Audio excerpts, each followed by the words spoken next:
up, everybody? Welcome back to Mile Higher Podcast, episode 57.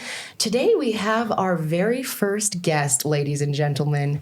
Hell Very yeah. exciting day. All the way from Miami, we have Miss KathleenLights. Hello, everyone. I'm so excited to be here. Yes, and today we're talking about astrology, as Kathleen and I definitely became friends because of astrology. Oh, yeah. I found you bonded through us. this. I found you through astrology. Yeah, definitely. So we're going to kind of look at astrology, over the years and in time, tell you a little bit about birth charts, because I know so many of you want to know more about it, but you don't really know more than just basic horoscopes or, a little bit about your own sun sign, but you don't know about the rest of your chart or how it all works. So we're going to try to break that down to you. Yeah, or even like what astrology is or where it comes from. Why do we care about it, and the fact that it's been around for thousands and thousands and thousands of years. Should you give it a chance if you think it's bullshit? Oh, yeah, especially if you think it's bullshit. I feel like so many people think it's bullshit. They do. Many people think it's bullshit. And guess what? What? It's not. It's not. It's not. Well, I mean, it's up for your own debate at the end of the day. Listen to this, be open-minded, and, make your own opinion. God, some people can get aggressive about astrology. It is one of those things that seems to it's a touchy subject, kind of inflame people. Yeah, or they don't like their sign, so they're like, oh, I don't. Or some people take astrology and automatically assume it's a belief system or it's like equivalent to a religion or something when it's really not. It's more of an art or a science type situation. Mm-hmm. So, or they call it like a pseudoscience. But it was considered a science for a really long time before I it was a pseudoscience. I grew up in the Catholic Church, and they did not like talking about astrology at all. They were really against it. So, I feel like it is a touchy subject in that sense, but it's so accurate. How can when you really go down to your birth chart and break it down, it's so freaking accurate. It's like bizarre. Like it couldn't not be, it's like too accurate to be a bunch of just random stuff just generated. Well, and I think a lot of people don't even go that deep to see if it could be accurate for them. Yeah. And they just kind of dismiss it. Right. Mm-hmm. Well, a lot of people think it's just, 12 signs and that means there's 12 personality types, which would obviously make no sense if there were just 12 types of people on the planet. Yeah. So obviously it's a lot more complicated than that. Obviously the way you grew up plays a big role in who you are, of course. But absolutely. Little characteristics and personality traits, man, it really, it's kind of like the style that you live your life. It's like how you do life, not really what you are or what you're into. It doesn't determine those types of things about you. It's more about how you go about your life.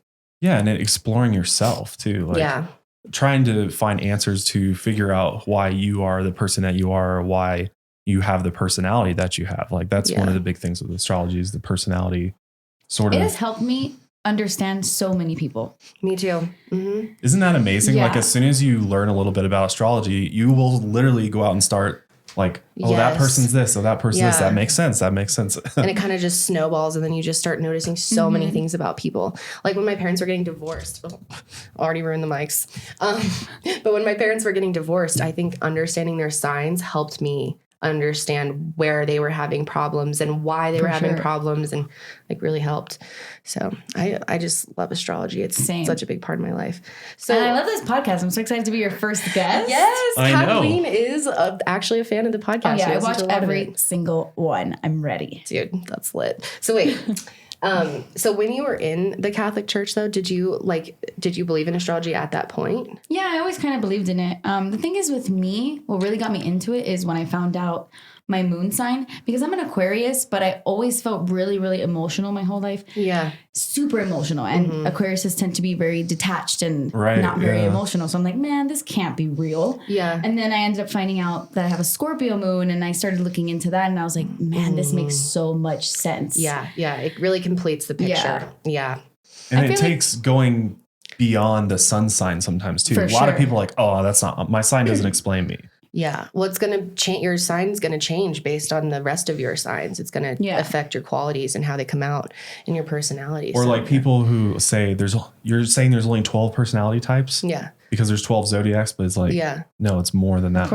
Much more than that. Right. Yeah, but seriously, thanks for coming on. Yeah, of course. I'm so excited to be here. I'm so excited. So being a fan, or actually for those of you out there that don't know who Kathleen is, I feel like a lot of people don't know. Who is this random on your podcast? Tell us about yourself. Well, I have a YouTube channel as well, but I do beauty on my channel. It's like a makeup channel, but I am obsessed with like true crime and conspiracy theories and all of that. So even though I'm like on the beauty side of YouTube, I love this side of YouTube. Yeah, you're like kind of part of the community. Yeah, I love it. That's awesome. So out of everything so you've watched or listened to our episodes, is there I know you love true crime, like true crime is like definitely where it's at for you. Is there any cases that we've covered or people or serial killers that you've thought was just like totally crazy or most interesting to you? I don't like to say that any like true crime is my favorite because I always feel weird saying that. Well, yeah, you know, my favorite. I love the serial killer. It's like, he killed her, you know. What do you find most interesting is a better way to put it. Intriguing. Most intriguing. Like what makes you go, wow, what the hell? Or what drives you the most insane? All the alien stuff, to be honest. Like your Bob Lazar episode and like Area 51 and all the weird things happening. Like it just makes you think like, what is happening out there? I know. Like, what is the government hiding? Like what man. I know. And if you go there, it's like sometimes your thoughts just can go. It's like, seriously. It's so overwhelming. When you let your mind go into that place, you're like, what are we even? Seriously. Oh my gosh. So now that you brought up aliens, I have to ask you, what is your thought on aliens? Are they here? Have they visited us? Or are they still undiscovered? Man, what do you think? I have no idea. I know for sure there are aliens. Like you can't. Right. I mean, you can't say there aren't aliens. Like we cannot be the only people or the only thing in this universe. It's awfully egotistical to think that. I don't know. I feel like a part of me thinks that they're totally here. Yeah. But then like, I don't know, man. That's a really hard question. Yeah, I wouldn't be able to answer that either. I really don't know. I have no idea. I just know they're I feel here. like they've been here. Do you believe? Are they like stationed here? Well, because that's what it comes down to is like, I have never seen an alien. No. I can't say for sure that there's aliens, but I believe that there's a very good possibility that they're here, possibly even like living amongst us. As crazy as that sounds. Well, when you dig into it, when you think of all those stories of the people who have been like kidnapped by aliens and like brainwashed and mind controlled, and it's like abduction stories and stuff. Yeah, and they say that they kind of look human-like. So, yes, a lot of them. Yeah, remember that one person said that they had like red hair. Oh wow. Yeah, like I don't picture them living on Mars like with big heads or anything like that. No. So I think for sure they could possibly be here. Yeah, I mean they definitely could. I feel like I haven't seen as much proof for that. I know for a fact they've been here. Like we see like UFO footage, but yeah, I mean, what is that UFO footage? Is it extraterrestrials? Is it that's secret technology or is it government training thing? Yeah. Or whatever. Yeah. What is it? That's super interesting. Yeah, we love aliens on the show. Shit. Well, Kathleen's an Aquarius, she already said, but Aquarians do like this kind of stuff. They like the, out of the norm, the strange, the weird. The unexplained. Yeah, it definitely, when I found out Kathleen was an Aquarius, I was like, oh. Makes sense. That makes sense. But anyway, so what about true crime? What about true crime? We asked you about true crime and you're like, aliens. Oh, yeah. I'm like, no, I love aliens. You're like, true crime? No. I was like, aliens for sure. I watch a lot of true crime videos, like serial killers. A ton of like, YouTubers. She's like a big fan. Yeah. I watch a lot of it. Abductions and like missing. I don't like, again, I don't like to say I like that. I like you're interested in solved cases and like found cases, like when they find and there's a conclusion. I don't really like the mystery to things. I like to have a conclusion. That's how most people are. I guess they like the mystery or they don't. They don't like it. I guess like I was talking to someone at a TV network on ID Discovery and they were saying they normally like to go for the shows that have a solved ending to it, like a so the audience doesn't feel like closure to it. Yeah. I need closure. So a lot of people like that. I tend to like the up in the air ones. I'm most interested in them. Yeah, so like Mara Murray or wander, the ones where they literally vanish in thin air. Those are very popular online. They're gone. What was the first one you ever like came across? Have you been watching crime stuff for like a while? Yeah. Just like on you were TV? The first one I watched. Okay. I feel like you were the first YouTuber I saw do like true crime. I don't think anyone was doing it before me. I want to say like back in the day, like the JFK video. Yeah. I feel like that was one of the first videos I saw of yours. About crime and stuff. You even redid that video, right? No, but I should. I need to. God, it's so old. I want to make like a really long one for JFK. I want to make like a JFK and Marilyn one. Me too. Man, that one's really interesting. When it comes to conspiracies, that's one of them. That's my favorite. Yeah. The Marilyn Monroe one is real interesting. That one's interesting too. Yeah. I feel like a video with those two combined into like a 2 or 3 part thing. I just have to like really do a lot of research to like dig they're kind of tied together. Yes, definitely tied together. There's a lot of people that think like he murdered her. That's insane to think, though. I know. I mean, you never know. What's his sign? He's a Gemini. I actually know that. God, why do I know so many? You know that I know so bad. Random people's signs too. Yeah, like the most random people off TV. I'm just like, I get along great with Geminis, though. I don't know if that's because I'm an air sign. Yeah, you probably. Like, Libras and Geminis, like when I first meet them, it's like an instant click. Like, really? Conversation wise. It's like we just flow. I don't know. I love Libras. It makes sense. That makes sense. So let's go ahead and get into astrology, eh? All right, Oh, yeah. So what is astrology? Do you think it's a science? Would you consider it a science? Well, it really was considered a science for a really long time. Astronomy and astrology were kind of tied in together at one point.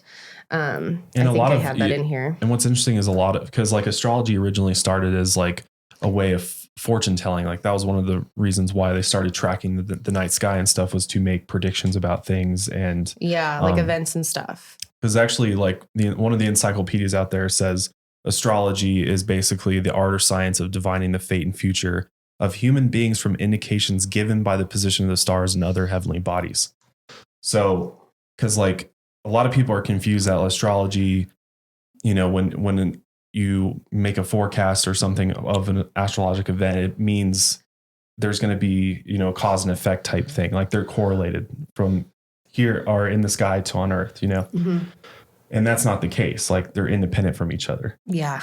So I would say, and just how complex as you dig into it, you start realizing that like it's a lot of math, a lot of precise calculations of the planets and the celestial bodies. It's like, it's so detailed. So detailed. Oh my God. Astrology goes so deep. So the deep. Houses. And oh my God, it goes so deep. And even like when you go to a website and plug in your information to generate a birth chart, that's going into the computer and like an algorithm, because they're really translating your birth time over to like sidereal, which is like a whole nother form of time. And then it's crazy. So like I would never know how to do it without a computer. We're so lucky because back in the day, like in the ancient times, only like kings and like pharaohs, really important people actually got to have a birth chart because it's so difficult. It's so complicated. Well, they were doing it by hand back then. Yeah. Like it was like if you were rich as fuck and you could pay someone to sit there and make your birth chart for you.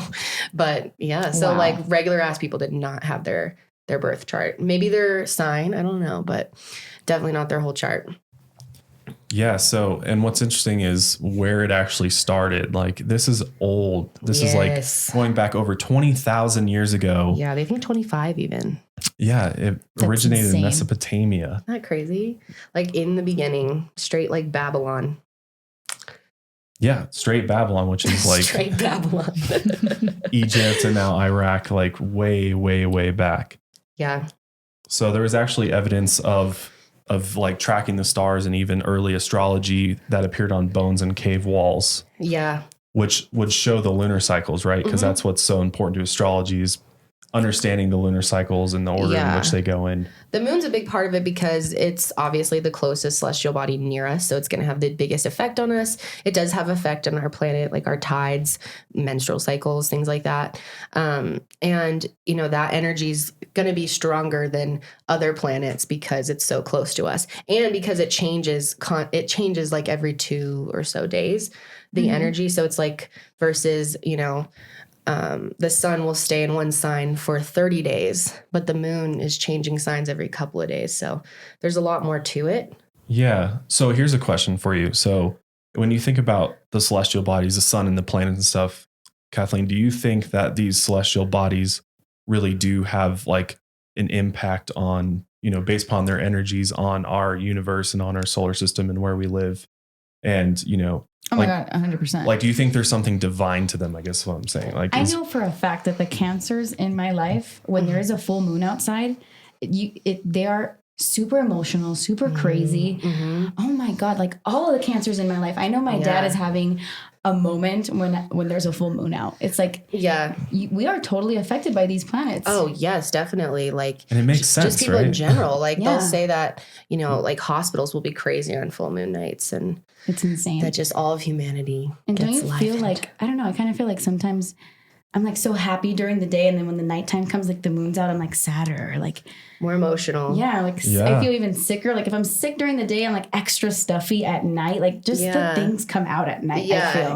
When the energy's strong, and people are most emotional at night too. Like if you go through something emotional, like normally you can like get through your day and deal with shit, or if you've gone through a breakup, but then at night. It's really hard. You're alone with your tears. Well, it just shows you like how much the sun has an impact on us. Not only does it provide light for us, which, you know, registers in our brain, and, you know, during the day, you're not as, you know, you don't have those feelings as much.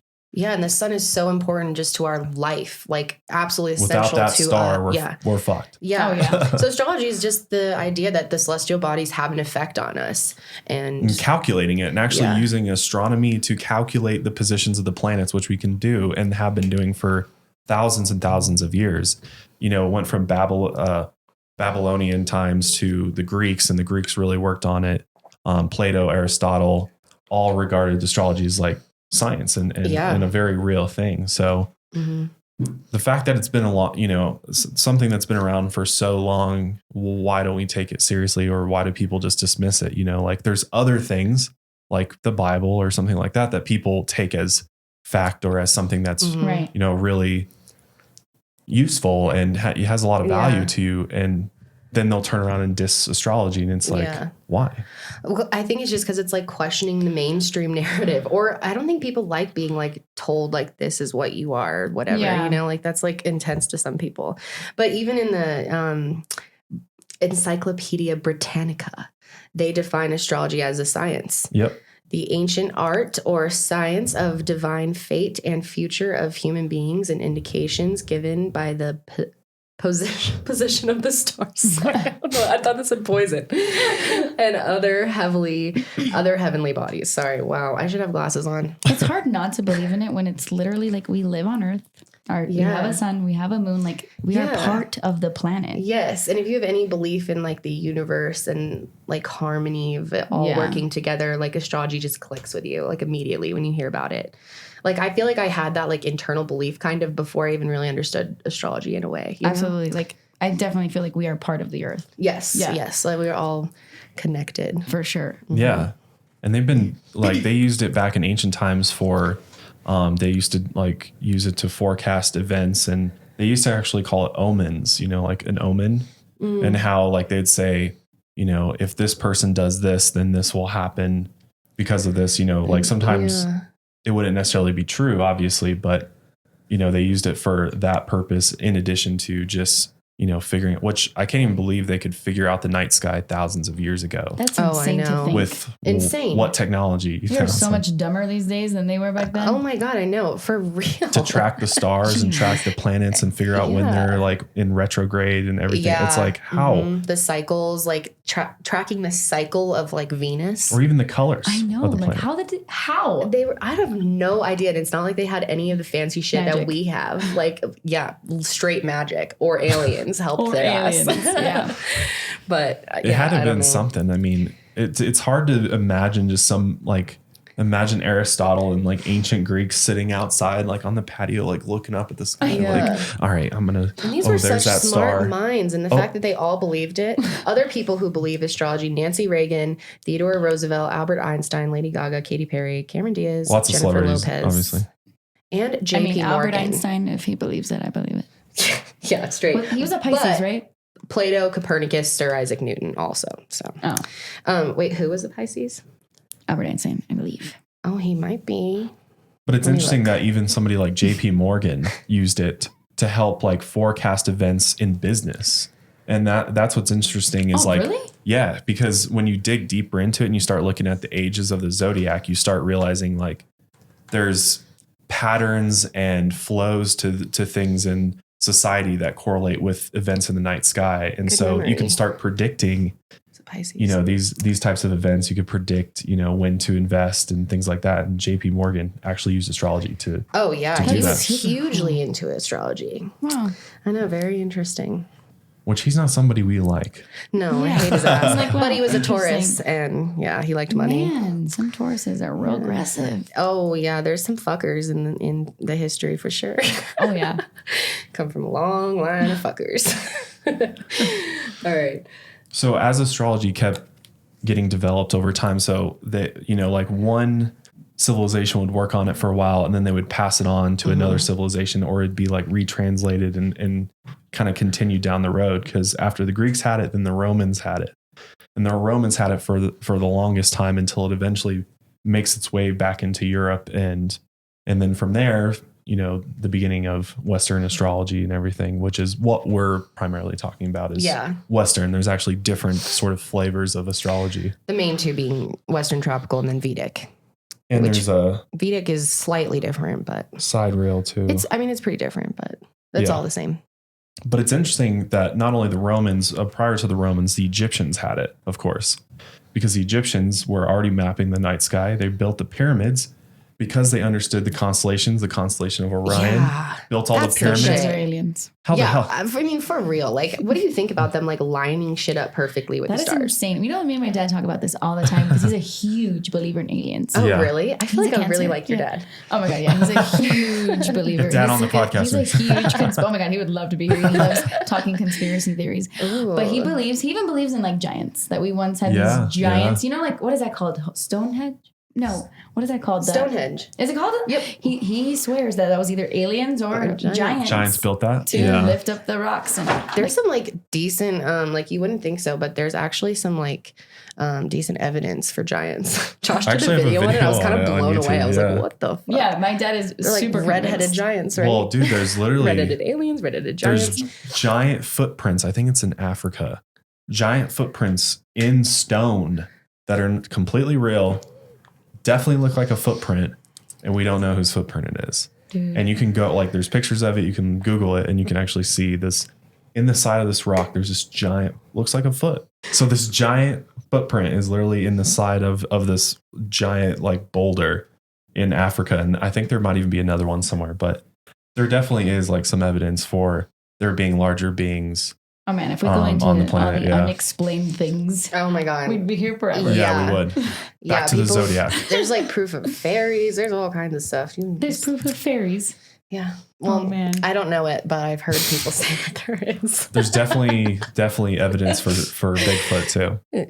Oh yeah, Sasquatch, Bigfoot. I don't know. I'm like such a Bigfoot denier. Ooh, man. People get mad at me for it, but I don't know. I don't know what I think about Bigfoot. Well, maybe because we like just picture this like funny looking cartoon. Yeah. Well, that's the thing, right? It's the same thing with aliens. If some people don't believe aliens, they're like, their only image of an alien is what they've seen in movies. Why wouldn't we have seen a Bigfoot by now? Because they're smart. They have literally like human brains. Why are they hiding from us then? Because there's not many of them.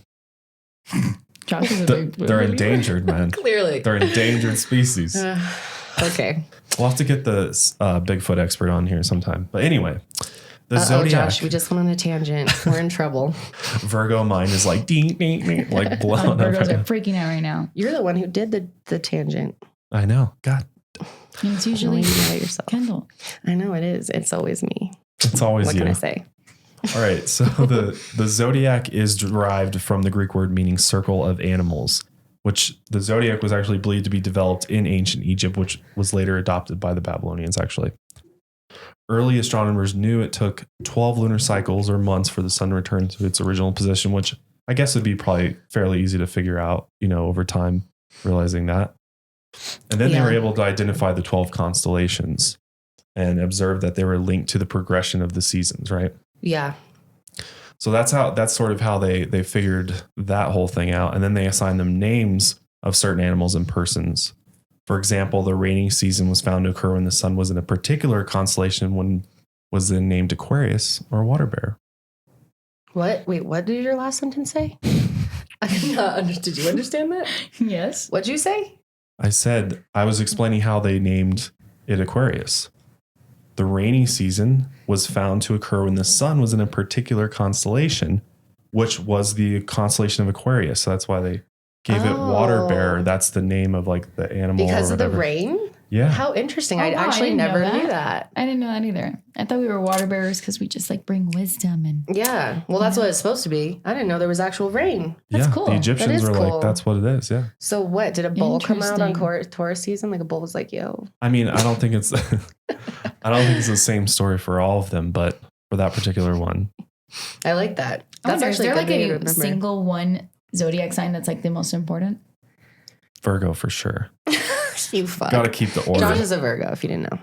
Is it? Yes. Pisces? Because they're like the last sign? They're supposed to be like one of the most like in touch with the spiritual world and be one with the metaphysical, like that kind of stuff. But I don't know if they're like I don't really think there's one that's like the most important sign. Like, honestly. No, I know we need them all. They're all super important. Definitely need them all. Because, I mean, we'd be fucked with, like, all of one sign. Imagine if everyone was one sign. Like, it's so needed. My God. Yeah, we need every single sign. Yeah, yeah. Well, they all kind of balance each other. They all have, absolutely. like, strengths and weaknesses. And that's another reason why I love astrology. Because, like, knowing someone's strengths and weaknesses based on their sign, like, makes me understand them better and, like, judge them less. Exactly. Like, you get a pass because you're this or whatever. Yes, like, my husband, Danny, he is the most hard-headed individual ever. And he's a Taurus. And I'm like, hey. Sometimes I give him a pass because he can't help it. He truly can't help it. We can I have to give her a pass every day. Oh yeah, Josh, trust me. Yeah, it's like, all right. I know. I was telling her like I'm the boss. Being Danny's married to a Taurus, it's just that Danny is just very, very strong-minded, very, very tough, strong-willed. Like, definitely like want to get their point across and will no matter what. Totally. So he's a sun, moon, and rising Taurus. That's wild. Whoa. Yeah. He is a triple Taurus. Mm-hmm. That's intense. I'm a double, but not a triple. That's pretty intense. Mm-hmm. So the actual astrology that we're talking about has to do with the tropical zodiac, right? So the star signs are actually based on the seasons and not constellations. You know that? Yes. Which it's calculated by the path of the sun against the sky called the ecliptic as it travels through an imaginary 360-degree circle known as the zodiac. So it's a giant wheel. In 2nd century Alexandria, the great mathematician and astrologer Ptolemy created the tropical zodiac. Wait, that's not how you say that guy's name? Ptolemy, yeah. Is it just Ptolemy? Ptolemy, yeah. All right. I would have said Platonymy. It's Ptolemy. Oh, no, I don't know what you're saying. Ptolemy. But basically, it's a fixed system that is not affected by changes in the constellations of the Earth's axis. Ptolemy used the same names for the zodiac signs as he did for the constellations, which is why there is often confusion around the birth date range. Yes. Major. That confused me for a long time, too, was that it's, about the birth date range, Yeah. Yeah. So many people are like, oh, it's like April, May, whatever is your sign. Yeah. That's like, what I used to think. I'm born in May. So what am I? I'm like, I don't know. What day? Yeah. May what? I never knew it like overlapped between signs. Like it wasn't just the month. I know most people don't know that. So that's another thing. And that's the tropical zodiac. So the actual tropical zodiac begins every year with the Aries pseudo constellation or the Aries slice of the zodiac wheel. So the beginning, which is based on the position of the sun at the spring equinox on March 21st. The sun enters Cancer on the summer solstice, the longest day of the year.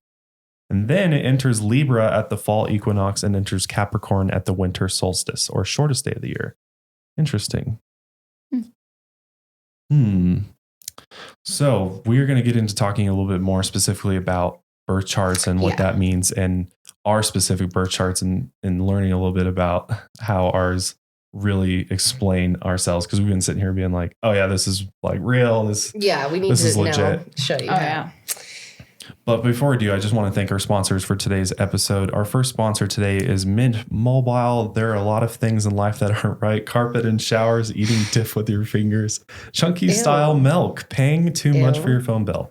Now that is not right. But thanks to Mint Mobile, you don't have to overpay for wireless anymore. With Mint Mobile, you can cut your wireless bill down to just $15 a month. They've reimagined wireless, making it easy and online only, which means they can pass significant savings directly to you.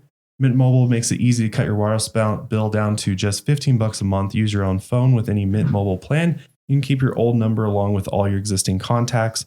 With Mint Mobile, choose between plans with 3, 8, or 12 gigabytes of 4G LTE data. and stop paying for the unlimited data that you'll never use. Every plan comes with unlimited nationwide talk and text, and if you're not 100% satisfied, Mint Mobile has you covered with their 7-day money-back guarantee. Ditch your old wireless bill and start saving with Mint Mobile. To get your new wireless plan for just $15 a month and get the plan shipped to your door for free, go to mintmobile.com/milehigher. That's mintmobile.com/milehigher. Cut your wireless bill to $15 a month and get free shipping on your Mint Mobile plan at mintmobile.com/milehigher. And our second sponsor for today is Robinhood. We want to thank them for their continued support of our show. Robinhood is an investing app that lets you buy and sell stocks, ETFs, options, and cryptos, all commission-free, while other brokerages charge up to $10 for every trade. Robinhood doesn't charge any commission fees, so you can trade stocks and keep all your profits. Plus, there is no account minimum deposit needed to get started, so you can start investing at any level. The simple, intuitive design of Robinhood makes investing easy for newcomers and experts alike. View easy-to-understand charts and market data and place a trade in just 4 taps on your smartphone. You can also view collections such as 100 most popular. With Robinhood, you can learn how to invest in the market as you build your portfolio. Discover new stocks, track your favorite companies, and get custom notifications for price movements so you never miss the right moment to invest. Robinhood is giving listeners of the Mile Higher podcast a free stock like Apple, Ford, or Sprint to help you build your portfolio. Sign up at milehigher.robinhood.com today. Birth charts. Kendall, what's a birth chart? Birth chart. Birth charts. So, tell us about birth charts. Well, your birth chart is basically like a map of you, like helps you understand. So, when you have a birth chart, when you generate your birth chart, you're going to need 3 things. You're going to need your date of birth, your time of birth, which is sometimes hard for people. Not everyone knows when they're born.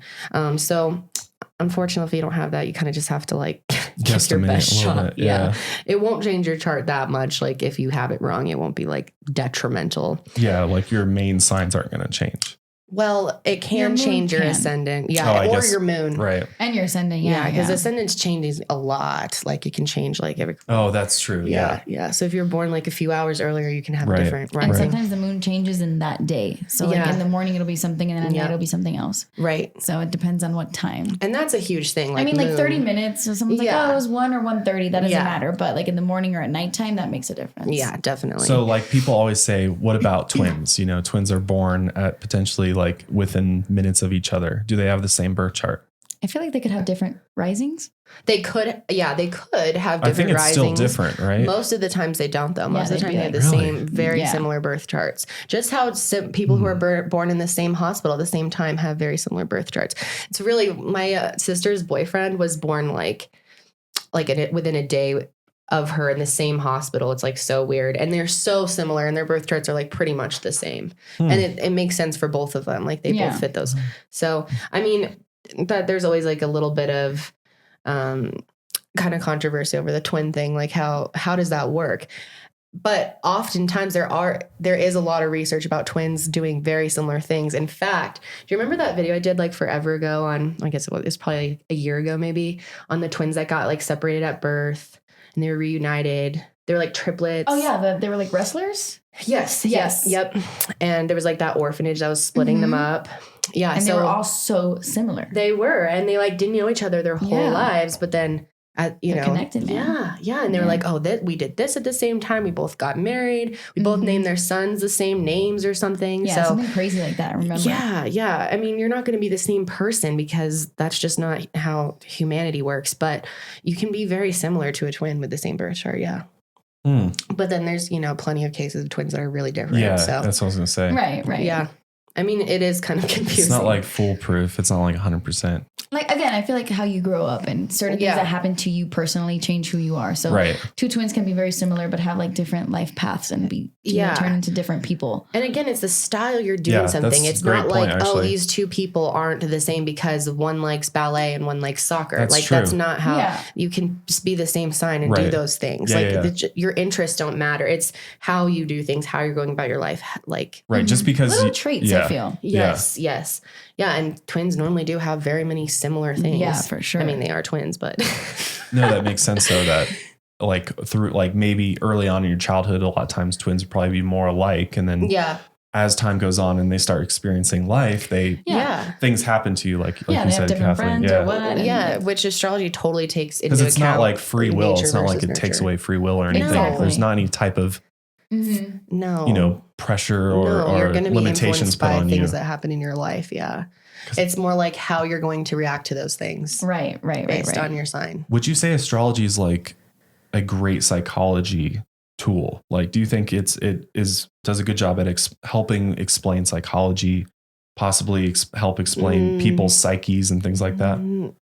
I mean, I feel like it maybe help you understand. Yeah, like as a therapist, if like you you're not happen going to be know, into that, obviously. I definitely wouldn't say they should be like using it as part of their practice, but so a therapist shouldn't like sit down and read their birth chart and I mean, unless you're like that type of therapist and that person's coming to you for that, probably not for just the average therapist, because obviously your life, like your birth chart's not going to tell you, oh, you have this thing wrong with you and you hate your mom and you hate this. Right. It's not specific things. It's like traits that you might have. Yeah. So obviously your birth chart's not really going to help you with your issues in therapy.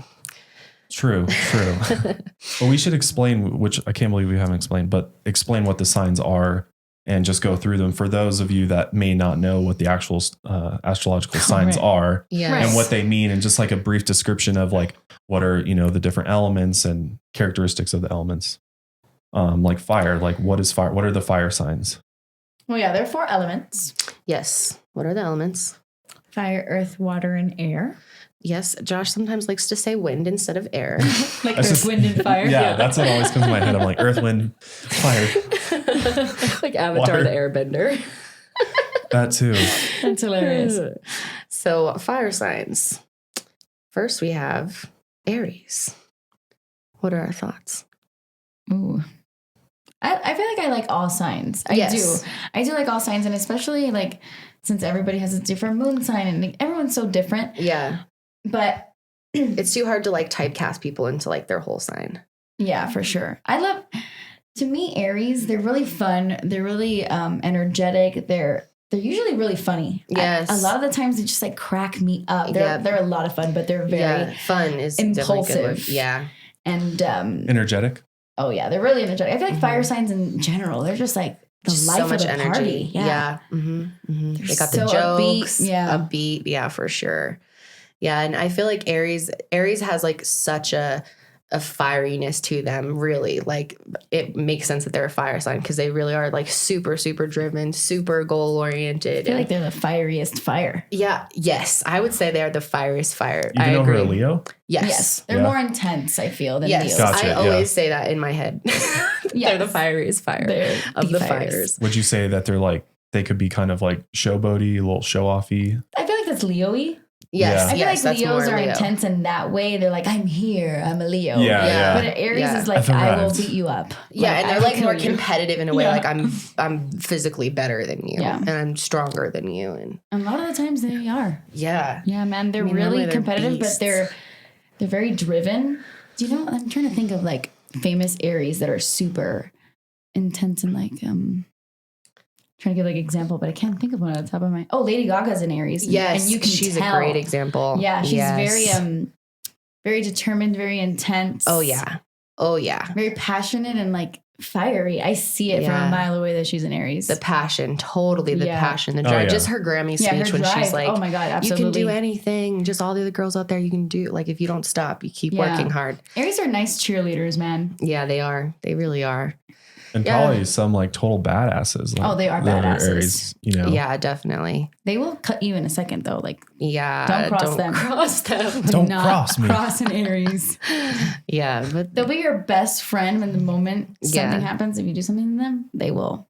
I feel that way about Scorpios too, though. Yeah, no, they'll know that they. I feel like generally Scorpios and Aries hate each other, but I find them to be so similar. Here's the difference, though: a Scorpio would like cut your neck in the middle of the night, and an Aries would like beat you with a thing right in front of you, and not care. Come up like hit you in your face versus backstab you. Yeah, like a Scorpio X will cut your tires, and then an Aries X will cut you up. Like there you go. Beat the shit out of you. Yeah. God. Yep. But we need them. They're so driven, and I feel like they're amazing too. They could be real amazing. I love them. Yeah, I do too. What about Leos and Sagittarius? I love Leos. My best friend is a Leo, my cousin, and they're really, really fun. I love Leos too. They are. They're like really fun people to be around. Definitely. Yeah, they always have like really funny jokes. All the fire signs are definitely like considered to be childish or young in a way. Like they're like got that like young spirit to them almost. Pretty positive too, I feel like. But they can also be like childish as fuck. Some of them can be pretty immature. Some of them can be a little immature. Very immature, yeah, some of them. I feel that way about Sagittarius sometimes. Yeah, they can be too. Yep. But they're also different. Like they're all fire signs, but they are so different. Yes. The differences between them.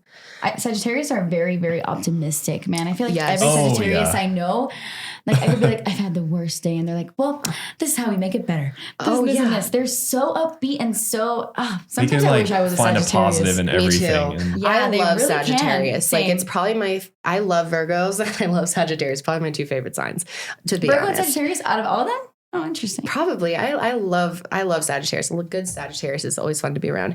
My grandma's a Sagittarius and my grandpa just passed away and she has Alzheimer's. So we keep having to tell her like re-go over the same. She knows he passed because something like that, like, you can't. Yeah. She's not at that stage where she would forget that, but she like repeats the same thing over and over again. Right. And even when we were talking about some of the saddest stuff, she's like, but that's life, ladies. And, it's what you're going to go through one day as well. Still finding that. We had such a good life and your grandfather was so loved, but, they always are like that's that. That's amazing. I love that about them. I know, me too. I feel like they're like definitely dependable and like, they've got your back. Yeah. Oh yeah. Yeah. And Leos have your back as well. Leo too. Oh my gosh. Mm-hmm. I feel like some of my most loyal friends are Leos too. Yeah, they're very, very loyal. Yeah. And just really fun to be around, honestly. Yeah, they really are. Jessie is a Leo. Jessie Smiles. Yeah. She's wild. She's insane. I love her. She's the best. Yeah, she's really fun. She's a perfect example of a Leo, I feel. She's a double Leo. Dude, we should talk about like YouTubers signs too. Like who do I know that's like... I was literally trying to think of an Aries and I can't think of anyone. I think Ricky Dillon's an Aries. Is he? Yes, I think so. Yes. Casey Neistat's an Aries. Oh, is he? Yes. Oh, man, I kind of see it. Yeah, the dude can't stop running. Yeah, he's gotta fucking he's run. So determined. And he's like... He's not going to stop. Never stops. Logan Paul's an Aries. Yes. Oh, how could I forget Logan? Of course he is. You can tell. Yeah. I mean, he's proud of it, clearly. A little immature, too, maybe. A little bit. Just all the Aries out there are like, do not put me in the same category. I know. It's the same thing as like, oh my gosh. People never want to be in the same category as someone they don't like. It's like, dude, come on. It's like, come on. You're like, it's not the same. Seriously. Yeah. All right, earth signs. Earth signs. This is my favorite category. Really? Yeah, earth signs are my favorite signs. Really? Oh, because you're married to one. Well, and also like all my friends are, my best friend Amelia, she's a Capricorn. And I love Capricorns so much. They're my favorite earth sign, I gotta say. I know you two are earth signs, but I love Capricorns. I love earth signs in general. They're so stable. Yeah. They make me feel so grounded, so normal. Like, I have a lot of anxiety, a lot of, I'm a very nervous, anxious person. It's probably part of being an air sign. I think so. Definitely. And when I'm around earth signs, I just feel so much better. I'm telling you, I love feel relaxed. That's great. Yeah. Chilled out. I agree. Very chill. I agree. 100% agree with that. Because you are one. We're the chill signs. So earth is Taurus, Virgo, and Capricorn, which I'm a Virgo. Love that. I love her. Virgo women scare me. I'm not gonna lie. Yeah, I could see that actually. They can be very intense. Jenna Marbles doesn't give me that, but like, man, a lot of Virgo women I've met are so intimidating. They can be very intense. Yeah. Yeah. One of my best friends about Taurus women too, man. Like, yeah, we can't. Earth signs in general can be pretty intimidating, I guess. You know what? I've heard that a lot of times actually. I think it makes sense. Like I think some earth signs can definitely come across like cocky a little almost? Stoic too, and like unapproachable a little bit. Yeah. And kind of blunt. Yeah, really blunt. Like I feel like sometimes people are afraid of me. Oh yeah, I can see that. Definitely. Like I feel like sometimes my friends are like nervous to like say anything that I'm going to disagree with or like debate me on anything. I would say that, yeah. Yeah, even me sometimes. I'm like same with Danny. Like when he's in a mood, I'm like, oh, good. Yeah, exactly. Oh my God. When they're in a mood, no, just I'm like, Josh, you might as well fucking stop now. There's no hope for you to win this argument. Because as a Virgo, I'm like, I'm gonna figure this out. I'm gonna like outsmart it. I'll make it to the end. That never happens. But no, sometimes it's just because like the Taurus is the bull, and they're so like hard headed, and oh my god, it really is. And like the bull's perfect. Right. Sorry, but you know what? I know that they say that Leos are like the most loyal sign, but I really feel like Taurus is. Yeah. Well, Taurus, one of the top qualities is loyalty. I would say I'm like loyal to a fault. Like I would, oh my God, I'm like too loyal. Danny is like the most loyal person to his friends, to everyone. He's so loyal. And I had a friend America. Well, I have a friend America growing up. She's the best. She has the same birthday as Danny, and she's super loyal. Like she's the best. It's just like a Taurus quality for sure. Oh, definitely. They're down for you forever. Like if they love you, they love you forever. Yes, and we like to own people. Oh, that's for sure. I own Josh. Just kidding, but kind of. No, that's a thing for Taurus. But they're like they own the things that. Yes, they're very overprotective of what is theirs. Yes. Dude, when we were outside today, so I came to Denver. And I've never really seen snow, and the floor is pretty slippery. Danny, every 5 seconds, be careful. Oh my God, don't slip. Oh my God, be careful. I'm like, Dad, I got this. Yeah. Dude, that is so me. I got this. I feel like I would constantly be saying that to you. Josh. Oh yeah. She'll like tell me to be careful going down the stairs because I always fall down the fucking stairs fall, all the time. Like all the time. Oh God, he's fallen down our staircase like 10 times. Not even kidding. Oh my God. I think we need to get rid of the carpet. Bad too. Yeah. That could be even worse. No, but yeah, we can be very like all earth signs are very attached to the material world. So air signs, for example, are much less attached to the physical world. They can be more like adjust to situations easier and go with the flow. Like Kathleen like really likes to, not make a solid plan. Just we do it. We can figure it out as we go. And earth signs definitely are more like, here's how we're going to do this. Gotta or else we get anxiety and die. I love Capricorns too. They're so sarcastic and weird. Yes, they're really funny. Man. They're like the dry humor. Yeah. But yeah, we like to own shit for sure. And you guys work really hard. I feel like earth signs in general are so hardworking. Yeah. They often we like money and we like to work. It's probably what it is. Yeah. I mean, every Taurus has or just earth signs in general have things they like, but especially Tauruses are like known for like collecting things, hoarding things, which I do really. Isn't Taurus like ruled by the planet rocks and plants? They're like ruled by the planet Venus, which is like yeah, it's like Venus is like the planet of like love and all things like delicious in life. Like they like the finer things. Yes. They really do. Libras too. I think they're ruled by Venus as well. Libra. They are. Beauty, love, money. Yeah. Oh. So I'm triple ruled by that because all of my 3 planets are ruled by Venus. So that's why I have a Venus tattoo on the back of my neck. Oh, that's so makes cute. sense. Yes. So what about air? Gemini, Libra, and Aquarius. I would say this is my least favorite category. Your own category? Yes. No, I love air signs. I like them too. They're odd, man. We're an odd bunch. Yeah. Yeah. I mean, I definitely feel like I have I come across air signs the least in my life too. Like I've had the least experience with air over any of the other elements. Makes sense. Yeah. We're naturally very detached. Yeah. Yes. Definitely a little detached, but air is like an extremely innovative quality to have. So when you're an air sign, you like to create things, as Kathleen has created the Zodiac pigment collection from ColourPop here. It's not on the camera, but it's over here. I was playing with it earlier. Oh yeah. I've always been told since I was little that I was like always very creative. I wasn't super like book smart and into that kind of thing. Yeah. Well, English. I was really into English and writing and I guess like creative writing and stuff. I took creative writing in high school. I was really into that. Math, not my strong suit. Same. But yeah, I was more into like the creative thing all of my life. Yeah. Makes a lot of sense. I'm Aquarius. My brother's an Aquarius and he's like amazing artist. Yeah. Like it's a thing. Yeah. Oh, it's totally a thing. It's it's a very creative sign. It's also a very musical sign. And I know you are like a super musical person. Like you are so into music. She really is. I like always see you on your Instagram, like making like playlists for people, telling people what music they are. You made a whole thing of what John Mayer song your sign would be. Oh yeah. It was I'm a awesome. huge John Mayer fan. So I was like, I love John Mayer too. So he's a Libra. Yes. Which makes a lot of sense. He's very creative. Yeah. A lot of and he can't commit for shit. Yeah. No air commitment. signs. And you know what's crazy? I'm an Aquarius. I've been in a committed relationship, but like Aquarius men cannot last longer than a Mento. Like they're in a relationship for like 2 months and then they're out of there. Like it's so insane. So many of them. Why are air signs so detached like that? Dude, I'm sure if you didn't meet Danny though, like you probably wouldn't have been as easy to like get down. Like I feel like if the right person grabs you, they can keep you down. But like, you know, if a Taurus grabs you, you're stuck. Yeah, they're not letting go, man. Oh no. Yeah, no, because pretty much you have no choice but to be with me till the rest of Lil you Wayne's die. a Libra too. I know it's real random, but Lil Wayne's a Libra. He's very creative. Yeah. Like to me, he's like the most creative rapper.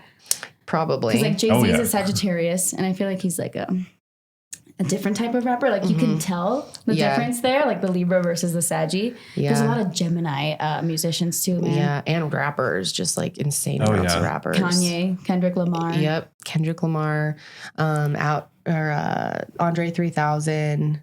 A lot of Geminis are super smart. Macklemore. He has an album called Gemini. Macklemore's a Gemini? Yeah, he put out an album called Gemini this year. I wonder if he has like a water moon. I feel like he has a water moon.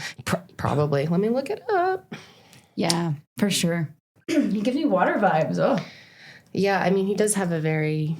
but he's really creative too, and super innovative. I mean, the way he's really changed his whole, like no one else is like him. He's like a completely unique situation. It seems like Geminis like really want to set out to be something like different or something special. Yeah. You know, something to be taken, you know, seriously. Yeah. Well, Oprah's an Aquarius. I always love telling people that. Yes. Oprah's an Aquarius. And Ellen. Ellen too, yeah. And it makes total sense. I mean, both of them just love... so many Aquarius just are super humanitarian and really into helping people and helping animals. I love animals. Oftentimes, air signs in general love animals. I like dogs or animals way more than humans. That's for sure. Yes, right. Much easier to get along with. Oh, so he has a Libra moon. Oh, damn. But he has a Cancer rising. So that's probably... See, the thing with a rising sign explain is... rising. Oh, yeah. That's a super... Yeah, I get asked about rising signs a lot. You should.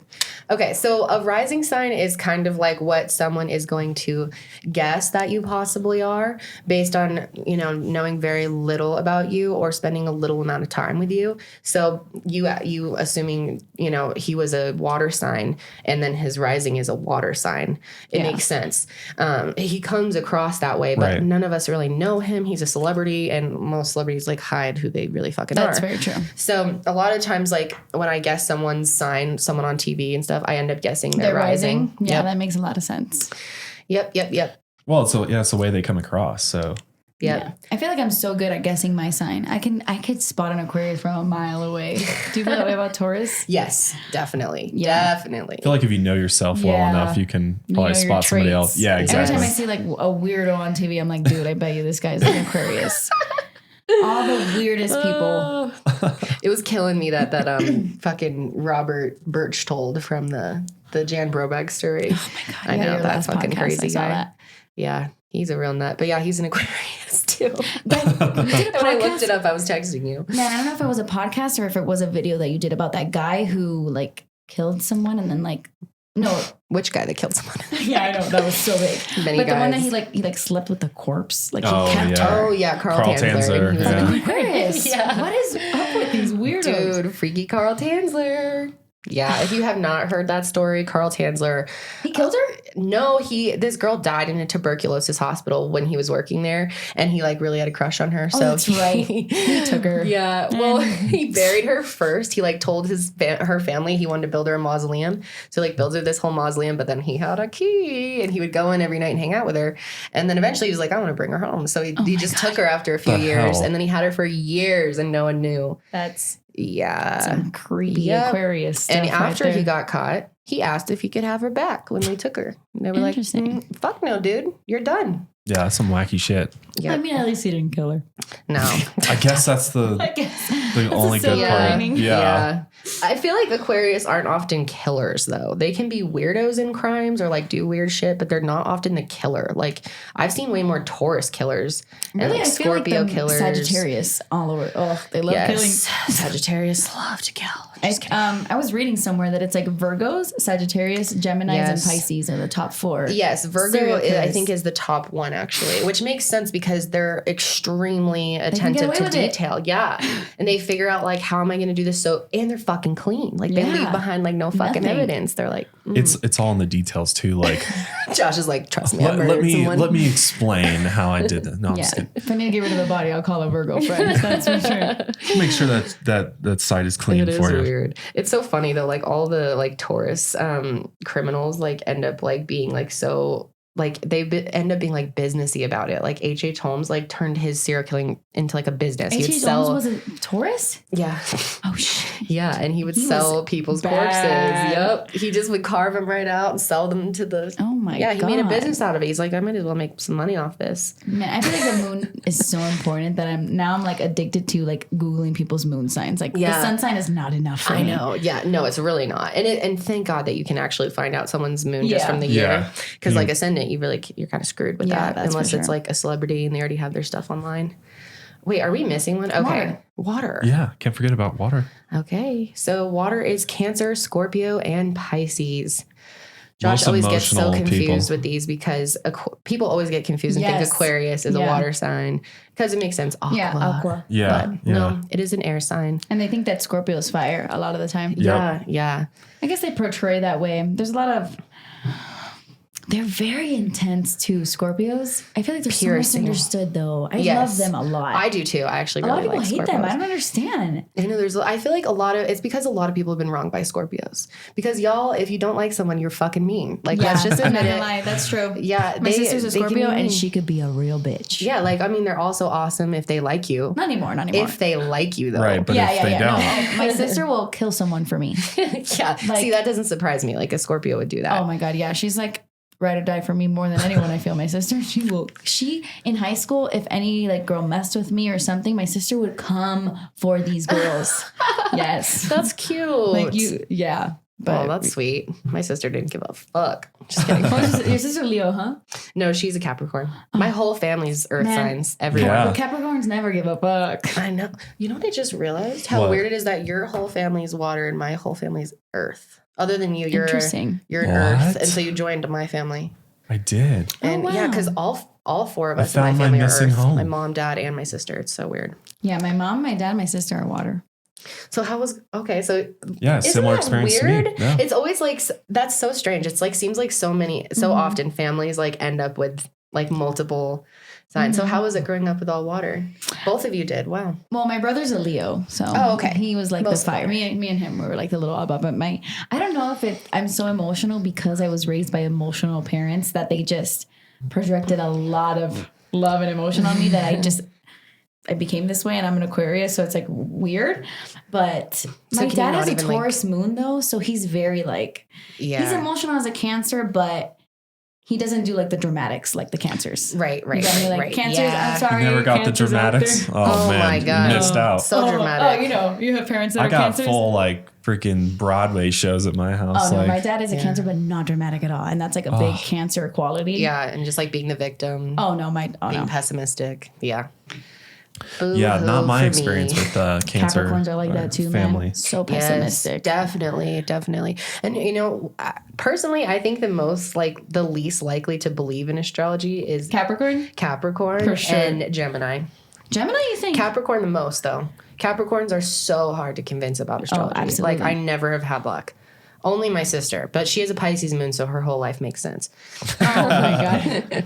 So she was like, I get this Pisces now. moons, let me tell you. Me too, dude. They have like this whole like psychic-y magic to them, and they're just, I don't know, very interesting people. I really love water signs just to talk to. Like I get they're so deep. Yeah. Like their conversations, like even a random one, like I barely even know you and you're so interesting. I know. My friend Gabby is a Pisces, and like I'll talk to her for like 3 hours and she just makes me feel like so much better and so like loved and amazing. I don't know. They're really great to talk to. They're good listeners. And they're such good listening, understanding. Yes. They're like, they sympathize. They're They're just great. I love them. Most of them are like empaths. So they like are able to literally feel other people's emotions. Yeah. I mean, which sometimes ends up kind of hard on them. Yeah. What's the most like spiritual sign? I think Pisces. Most likely to be psychic. Yeah, Pisces or Scorpio, right? Though. Scorpio is close. Scorpio is ruled by that's true. Scorpio is the Pluto. So, which is like hell, basically. It's like hell. Yeah, it's like the underworld. Pluto's like that's why Scorpios are like really into the other side, and a lot of them are really. You know what I was thinking? They like ghosts and scary movies and scary shit. Yes, to me, like Aquarius is the weirdest sign, but Scorpios is like the creepiest sign. Like they're weird, almost like in their own creepy way. Yeah, yes, and that's like my sun and moon sign. So I'm like, I got it all. You're just super weird. No, but I really do like Scorpios. I really do. I do find often that people like say things about them or say it's like one of their least favorite signs. And everyone's always saying they're the evil sign, but I've had like problems with one Scorpio, but I understand their intents. Like, okay, there's several people. I'm trying to think of a Scorpio. Well, Jeffree Star's a Scorpio. Oh, is he? Yeah, Jeffree Star's a Scorpio. Oh, that makes sense. A lot of sense. He'll cut a bitch. Oh, yeah. Oh, hell yeah. Dude, what? They also believe in revenge, I feel. Oh, yes. Well, they're rooted in darkness. Yeah, and they hold They have like a dark side to them, yeah. Yeah. Mm-hmm. Yeah, but they're also like really cool people and just interesting and deep. And they're normally just like too cool for you. I love Scorpios. I never feel like I'm cool enough for a Scorpio, though. They're always like so, and they're just like so cool naturally and they just are. And like, I'm just like, just like me, right? I'm like, I'm a Scorpio rising. Yeah, sorry, no, Josh. Oh, you're Scorpio rising? Yeah. It is very fitting for him. He can be very like secretive and I like power. He like acts like a spy. He listens. He like eavesdrops like no other. But that's also Virgo. I was just gonna say that. Like, whoa, that's can be very. But I'm also good at perceiving how other people feel as well. Like I have that ability to understand how people feel like in any type of situation. Yeah, you definitely can connect with people emotionally, and you're very emotional. What's your moon sign again? Taurus. Oh. So I'm a Virgo, Taurus, Scorpio. Oh, yeah, we have extremely compatible birth charts. Yeah. Yes. Speaking of birth charts. Yeah, we're both Earth, Virgo, and Taurus, and then he has Taurus moon, and so do I. That's super interesting. Yeah, it is interesting. I have a Leo rising. Do you? Mm-hmm. Actually, yes, I remember you telling me that. I think that makes sense though, because I mean, you are like doing a makeup channel and like it does come across as a really fun and creative. You definitely come across as a really fun, lighthearted, easygoing person on. I guess it makes sense, like with the whole like Leo rising and like having a beauty channel and stuff. Yeah, totally. Yeah, it's my only fire in my chart. Yeah, I mean that makes sense. I feel like a lot of people could guess that about you. Like say like maybe that would be their guess is Leo. Yeah, people guess Libra for me, and it's right. Yeah, like when you told me you were Libra rising, I'm like, oh my god, it makes a lot of sense. Yeah, yep. The obsession with justice. Yeah, fairness, all my needing Libra everything friends. to be fair. All my Libra friends are tree huggers. Really? Yeah, like they That's love. so funny. Yeah, that is funny. I love a good Libra.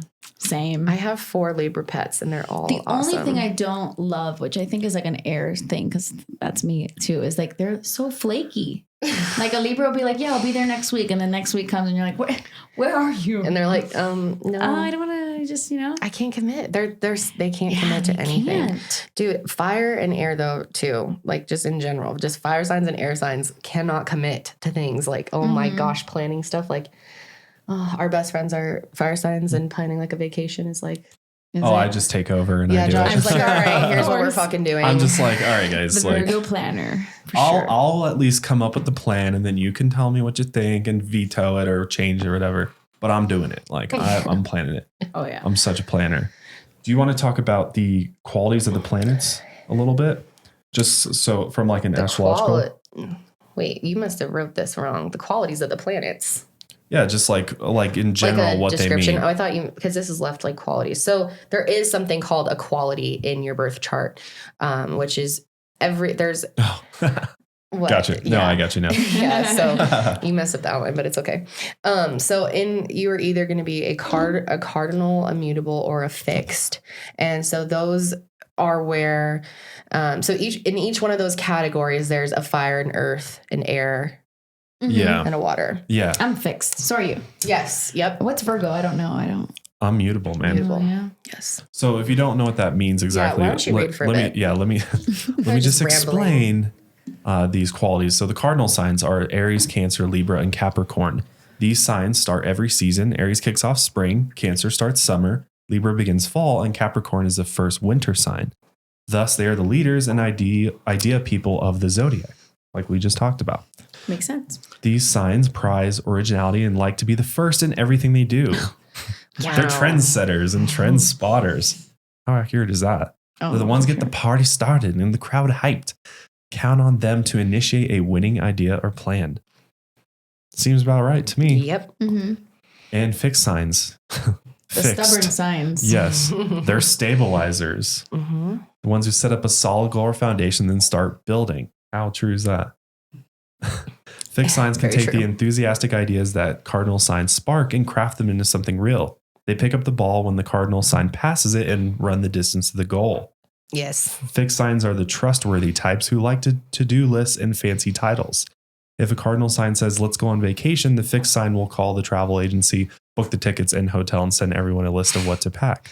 Except Kathleen. I was going to say, I was like, I don't think that's Kathleen. Yeah, that's not me. No, and yeah, honestly, I don't. You can say the fixed signs. It's Scorpio, Taurus, Aquarius, and what's the other one? Leo. Okay. Yep. And then mutable signs, which are Gemini, Virgo, Sagittarius, and Pisces.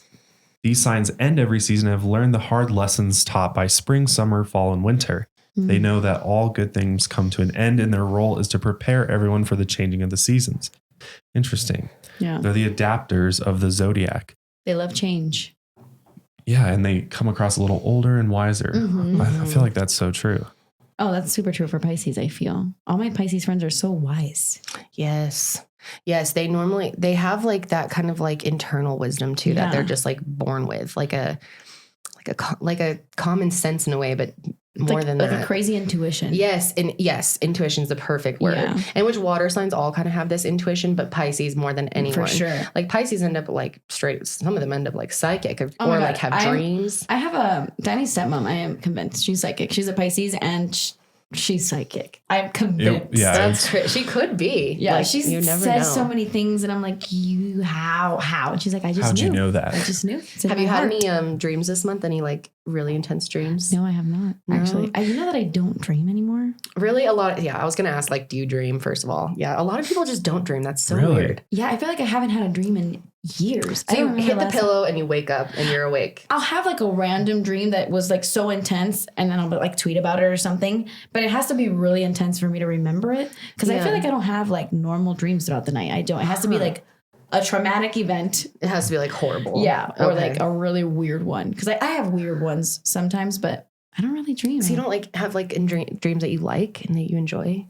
We're like both really into dreaming. Like we're freaks. We love to, I love to dream about like scary things. I mean, I'd love to dream, but I can't control that, can I? Yeah, no, I don't think so. Well, my cousin, she doesn't dream either, but it was because she was only having nightmares and she thinks she like somehow trained her brain to stop dreaming. That's awesome. It's so horrible. You can't do that. I don't know. That's like maybe there's no way you could do that. You know how you've been in a dream and you're like, oh, this is a dream. Yes, I always know when I'm in a dream. Oh yeah. That's happening. Unless you're lucid dreaming. But the reason I brought this up was because it is Pisces season. Like going off on a dream tangent. Yeah. It's supposed to be like the month of prophetic dreaming. So all this time. Oh yeah, Pisces season. Mm-hmm, mm-hmm. So like you can have maybe dreams that come true, or you know, intuition dreams, or dreams with serious meaning to them. Interesting. Do you feel like you've had a lot of dreams like that? I have.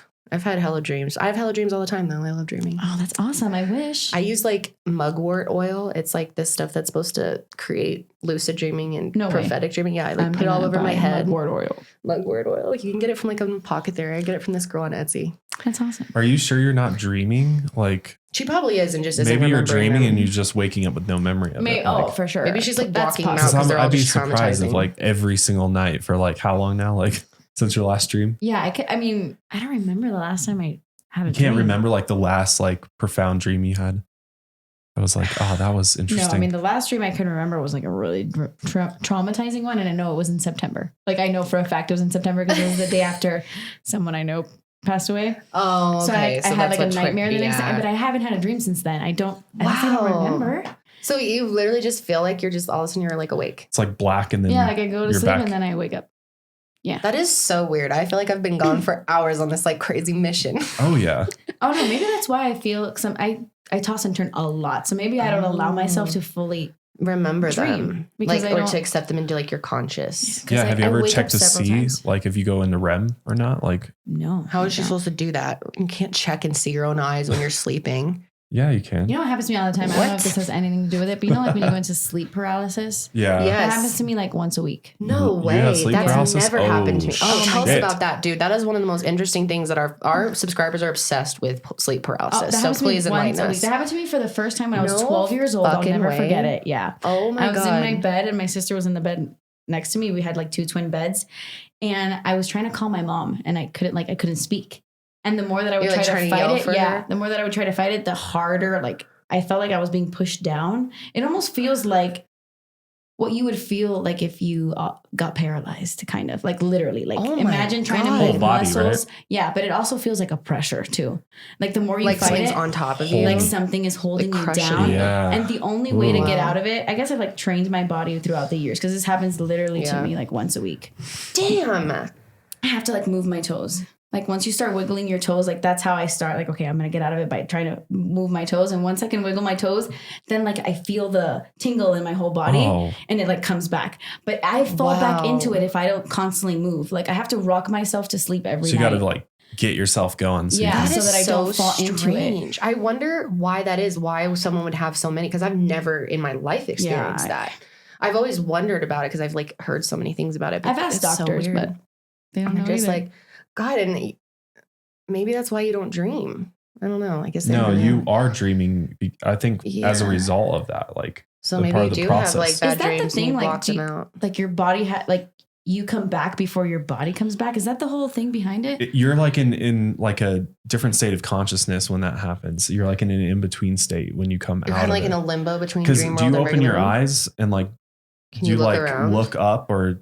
Do you even remember? No, my eyes are not open now. So you just feel the sensation of feeling like... Your eyes are not open? I don't think so, no. So you just literally can feel I'm awake and I can't move. So you're like halfway sleeping. And you can't talk. Right. Like you try to talk and you're can't. But you're aware of your body. Yeah. It's like being conscious that you're asleep while you're asleep. You have to stay completely still for like to get out of it. Because the more you fight it, the worse it gets. Right. Yeah. Yeah. Does it feel like you have a pressure on your chest? I like feel what this is like. That's never happened to you at all? Ever? No, never in my whole life. I've always been really curious, but it's never happened. That happened to me taking the FCAT. Do you know what the FCAT is? Yes, like it's the like Florida the standardized test. We have CSAPs, but yeah. I put my head down, like I was taking the FCAT in school. I put my head down, and she like timed it. Like everybody was waking up, and I couldn't move. Like I knew I had to get up, and I couldn't move. My friend Samantha had to tap my shoulder, and I got out of it when she touched me. Wow! Holy shit! And you could feel like everyone's getting up, and I can't move. Yeah, I was like, oh my God! Like I was freaking out, and she was like, Kathleen. She thought I was sleeping. She was like, Kathleen, and she hit me, and I got up. I was like, dude, it's so common. I had no idea you could have it this common. Yeah. Like this. So I get it a lot. Wow. Yeah. I mean, people will like literally write to me when that happens to them once or twice. Like, Kendall, I had this crazy experience. Blah, like freaked out. I can't imagine that happening like every week. Yeah. The first time it happened to me, I literally thought I was dying. Dude, that's what people say they feel like. They feel like they're dying. Or I've heard people say like they literally feel like an entity like sits on their chest and they're like looking into it and stuff. Like you feel a pressure on your chest. Actually made a video about sleep paralysis, but where there's all these different types of cases of people and the sensations they experience and where they try to scream or something and they can't scream. Like it's weird. You're like awake consciously knowing that you're stuck. It's bizarre. I've had like dreams where I feel like I can't move and I can't run and I'm like being chased or I can't scream. You're like running really slowly? Yes. Oh yeah. That's like everyone. I can't move. I know. Oh my God, sand in these boots? Fighting and you're like, punching really slowly. Yeah, but never like full on like awake and that is wild. And it happens to me the most when I'm like laying on my back. If I'm on my side, it doesn't happen that often. Interesting. So has that ever happened with like Danny there and like you like want to be like he doesn't notice because he's asleep too. Yeah. And just wiggle my toes. Anything. It happens so often to me now that it doesn't scare me anymore. Wow. I'm like mind blown. That's crazy. It's insane. It's insane. That is. I wonder if that's like a condition or something or why that happens. I wonder too.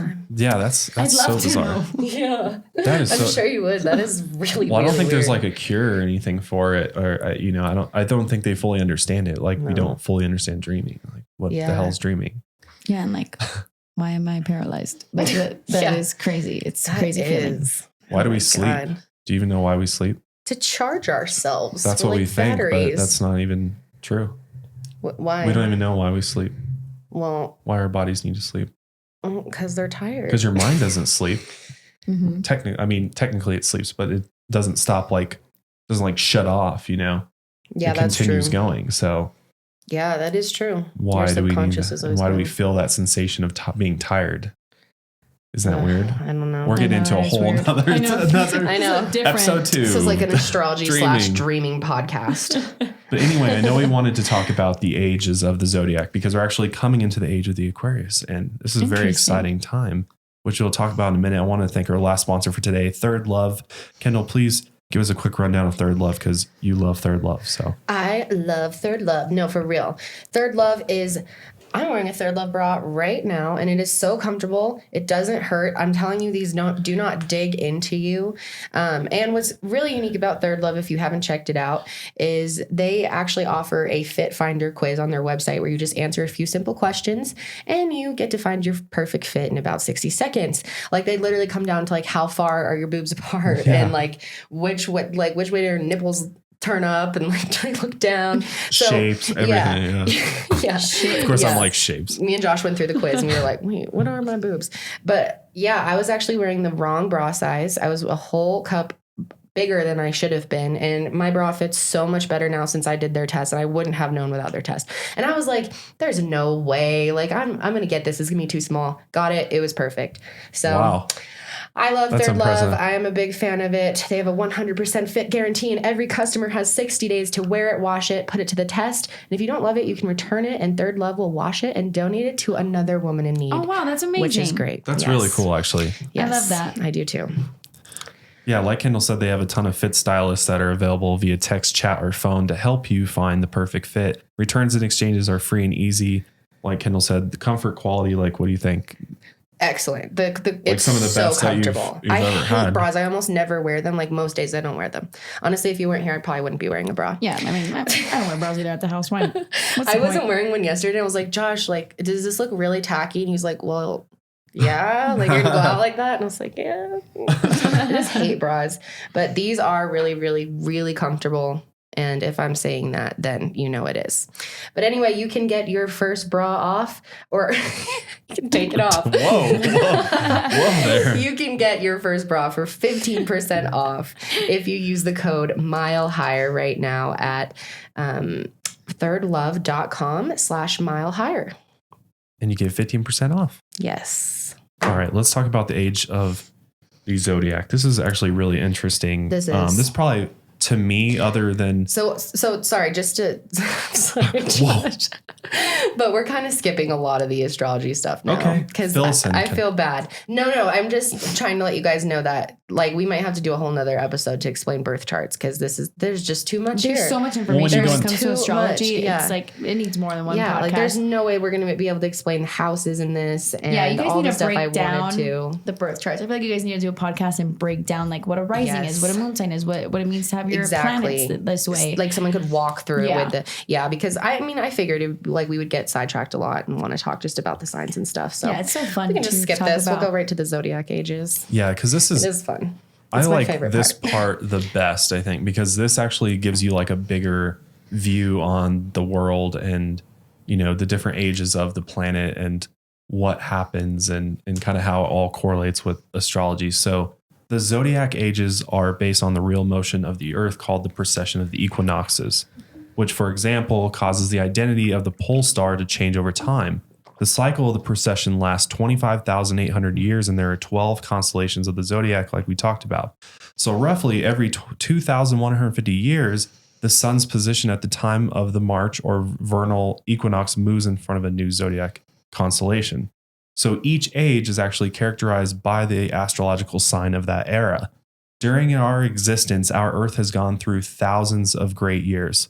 Scientists estimate our Earth is 4.6 billion years old, which means that it has passed through almost 1,000 or 177,000 great years, which again, the great years is the 25,800 period, right? Yes. So we've been through 177,000 of those since the beginning of time, like since the beginning of Earth, which is just mind-boggling to think about. So to give you some perspective of that, humankind's ancestors and creatures who first walked upright on two legs have been on Earth for only about 115 great years, or roughly 3 million years. That's crazy. So much time has gone on, which, God, it's like, what was happening during all that time? Oh, I know. We've like missed so much. It like makes me sick thinking of all the things that like we don't know. It's crazy. Do you really think for like, if like humans or humanoid type beings have been on the planet for roughly 3 million years, and that's not even like advanced humans, out of the, other 4.6 billion years, what was happening on the planet at the time? Like just growth and like evolution happening? My dad is convinced we've destroyed the planet multiple times. Me too. And like, I think it's been reset a number of times. Yeah, that's what he believes. That would make sense. So he thinks we had like the ice age was like a result. We've destroyed it multiple times, and we started all over. Kind of That's thing, so which crazy. Makes a lot of sense if you think about where the Earth is going right now, and like we're going into another one of those cycles. Yeah. Exactly. Oh, that's freaky. Now we're getting to doomsday. I know, and people hate it. Like, oh my God, I know. when we talk about the end of the world, people get so upset in the comments. Like, I love your podcast, but I can't handle this. I know it's a really harsh reality. I know it is hard to is. think about. It gives me anxiety just to talk about it, and I always feel bad being the one to like burst people's bubbles and tell them shit. But again, we're talking about thousands of years, and the average human is lucky to live. Yeah. I guess that's not that much more encouraging. Well, you'll probably be dead. Your grandkids are fucked, but you're fine. Don't worry. Before the world ends, you'll probably die anyway because you'll be old. And why worry about doomsday? Your death will come before then. Yeah. It's so true. So astrologers actually trace mankind's written history only as far back as the age of Leo, which is going back 10,000 years BC.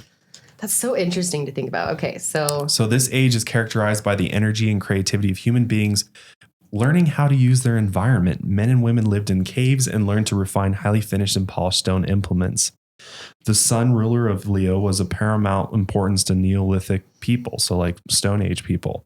During this era, human beings acquired a limited ability to raise food, agriculture, rather than merely hunting and gathering for it. According to astrologers, cave paintings from this age was the first written history to show Leo's influence, which is interesting. Like we talked about at the beginning of the cave drawings and stuff. Yeah. This is where they found that Leo influence, which is interesting. That is so interesting. And then it goes on to the age of Cancer, which is 8,000 BC to 6,000 BC. And it was during this age that human beings abandoned their caves and formed fixed dwellings above ground. The Cancerian influence to make a home. Funny how that is, huh? Yeah. People learn to spin and weave and make pottery. They begin to grow varied crops and to domesticate animals. Moon worship and fertility rites abounded during this era. Bunch of mothers. Yes. Yeah, right? Oh, yeah. Cancer's ruled by the moon, and the moon is a sign of fertility and motherhood. The moon is a planet of, Isn't that weird, though? Mm-hmm. Like that's really accurate. And you wonder, like, was astrology written to fit that, or did history just fall into like astrology? Like history fell into it. Is that what you think? Yes. I mean, that's really what what sign it was in at that time. Based upon the stars, yeah. Yeah. That's so crazy. Yeah. Well, how come then all the cancers, so many cancers, like match that age? Like they're similar to that. Yeah. So often cancers are such like motherly, nurturing people. It's insane. It is, even if they don't like to admit it. And men too. Like I feel like some men are like, no, not me. I'm not motherly. Yeah, you are in your own like way. They really can be very like concerned about others and just nurturing and offer you they're natural mothers. I feel like every Cancer I know who's a mom is just such a good mom. Yeah. Yeah. Yeah. My grandma's a Cancer and she's just like the ultimate. And they love their homes. They do. Yeah, they love their like dwelling. Yes. They love to like make it all nice for themselves and stuff. Totally. And that's what they were doing. They were like, fuck these caves. We're going to build ourselves a house. You know, we're going to build a little hut outside and live that above is so ground. Interesting. Wow. Isn't it? Mm-hmm. So then it moves on to the age of Gemini, which was 6,000 BC to 4,000 BC. And this age is marked by the development of writing. Yes. Gemini is a sign of communication. Because it's ruled by Mercury, which is the planet of communication. Correct. Same for Virgo. Yes. But they're ruled by different parts of Mercury, kind of. the underworld. Gemini is ruled by the evil side of Mercury. I'm just fucking kidding. But oh God, you're gonna pick up a lot of Geminis. It's okay. They already hate me. Oh. It's okay. I'm just kidding. No. Yeah, Gemini is one of those signs that it's also misunderstood. Yeah. I think so. Yeah, they definitely are. Every time it pisses me off when everyone's like, "Oh, you're a Gemini, you must be two-faced." Like that's not what that means at all. No. Just because they're the symbol of the twins doesn't make them two-faced. That's not what it two-faced means. isn't the right term. Yeah, there's all. Like, I mean, more doesn't like mean 7 like fake. faces. Yeah, it's so annoying. No, it's just like different. It's like different. I don't even know how to explain it. It is different personalities. Yes. Though. It's not like a fake thing that can be turned on and off though. It's like, it really is. They change based on what they're like adaptive to who they're with. Right. Totally. Yeah. So that's why you kind of never know where you really, because they can be fake to you. They can. I will say, you never really know like where you stand with a Gemini because they'll like act a certain way and then you don't know. True. When you're away from them, then they all of a sudden like don't like you and you never really know. That's very true. But they're so smart. Like so smart. They're so smart. Like a next level smart. And they have a innate ability to record and store information. Yes, they do. Just like Virgo. Why do you think so many rappers too are so good at like memorizing lyrics and memorizing all these bars? Fast paced. They're known for just speaking quickly too. It makes sense. So that's what was happening during the age of Geminis. Mankind was actually creating writing. They're expanding their intellectual capabilities to start like writing shit down and making, scrolls and tablets and stuff with information. Yeah. During this time. As well as the invention of the wheel, which made commerce and travel possible. See, and that's like so Gemini because they are super, super inventive, like planet changers. It's similar to an Aquarius. Like Aquarius and Gemini are probably the most influential signs, I would say, as far as like changing the world and bringing in new ideas. Yeah. So that is really interesting. I mean, to create the wheel, it's a big fucking deal. Yeah, there've been a lot of Aquarius presidents, actually. Yes, a ton of Aquarius presidents. And Scorpio, too. I think the least have been like Aries and Taurus, actually. Yeah, probably. That would make sense. No, we're assholes. Like, I don't know. We can't work with other people very well. We don't like to like share and we don't like to like cooperate. It's your way or the highway. Or the motherfucking highway. That's what it is. Bitch. Yeah. And if you try to fight that, you're going to get those horns, man. I don't know if it's like the Aquarius in me. Every time someone tells me something, I'm like, well, maybe they felt that way because of this. Like I always give everyone the benefit of the doubt. I know. And Danny's like, no, benefit from that. No, like I'll cut you in a second. Like you cross me, I'll cut you in a second. I'll cut you off. That is so funny. Yeah, I can definitely be like that. Josh is way more willing to give people like a chance, and I'm like, fuck no.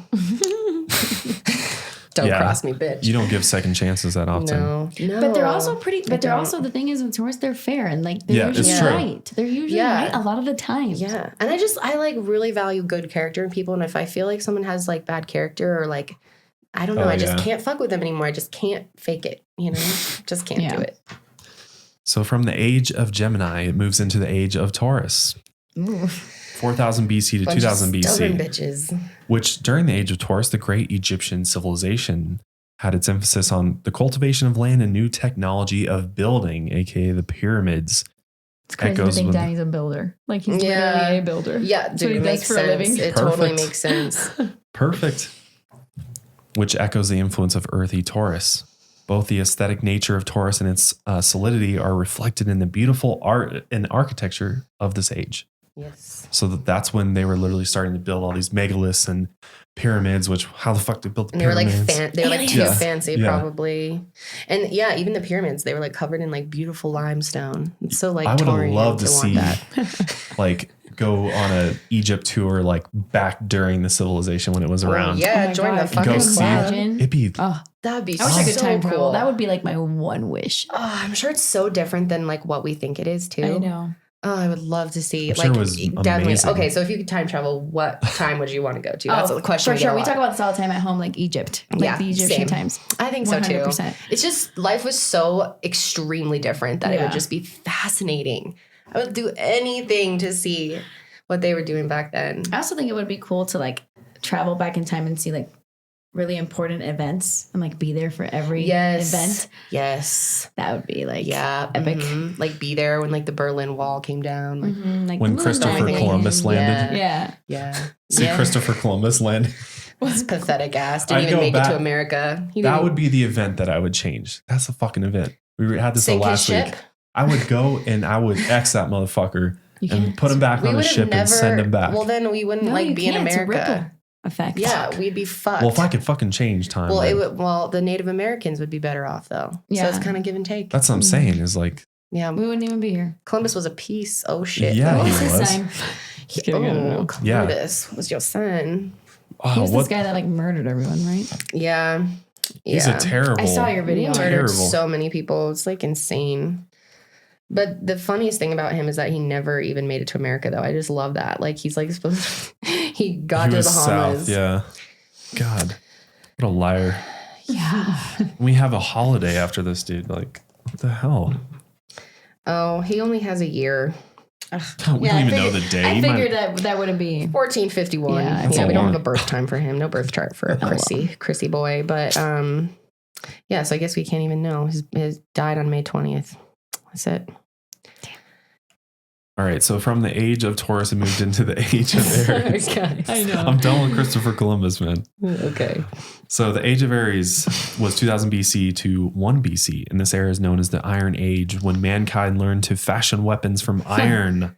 Aries rules the metal iron. That is not surprising. Right? So they're ruled by Mars, which is already the planet of war. Yes. Yep. They love fighting. Aggression. Aggressive spirit, power. militancy. Yeah. This age was characterized by its militancy and aggressive spirit. How crazy.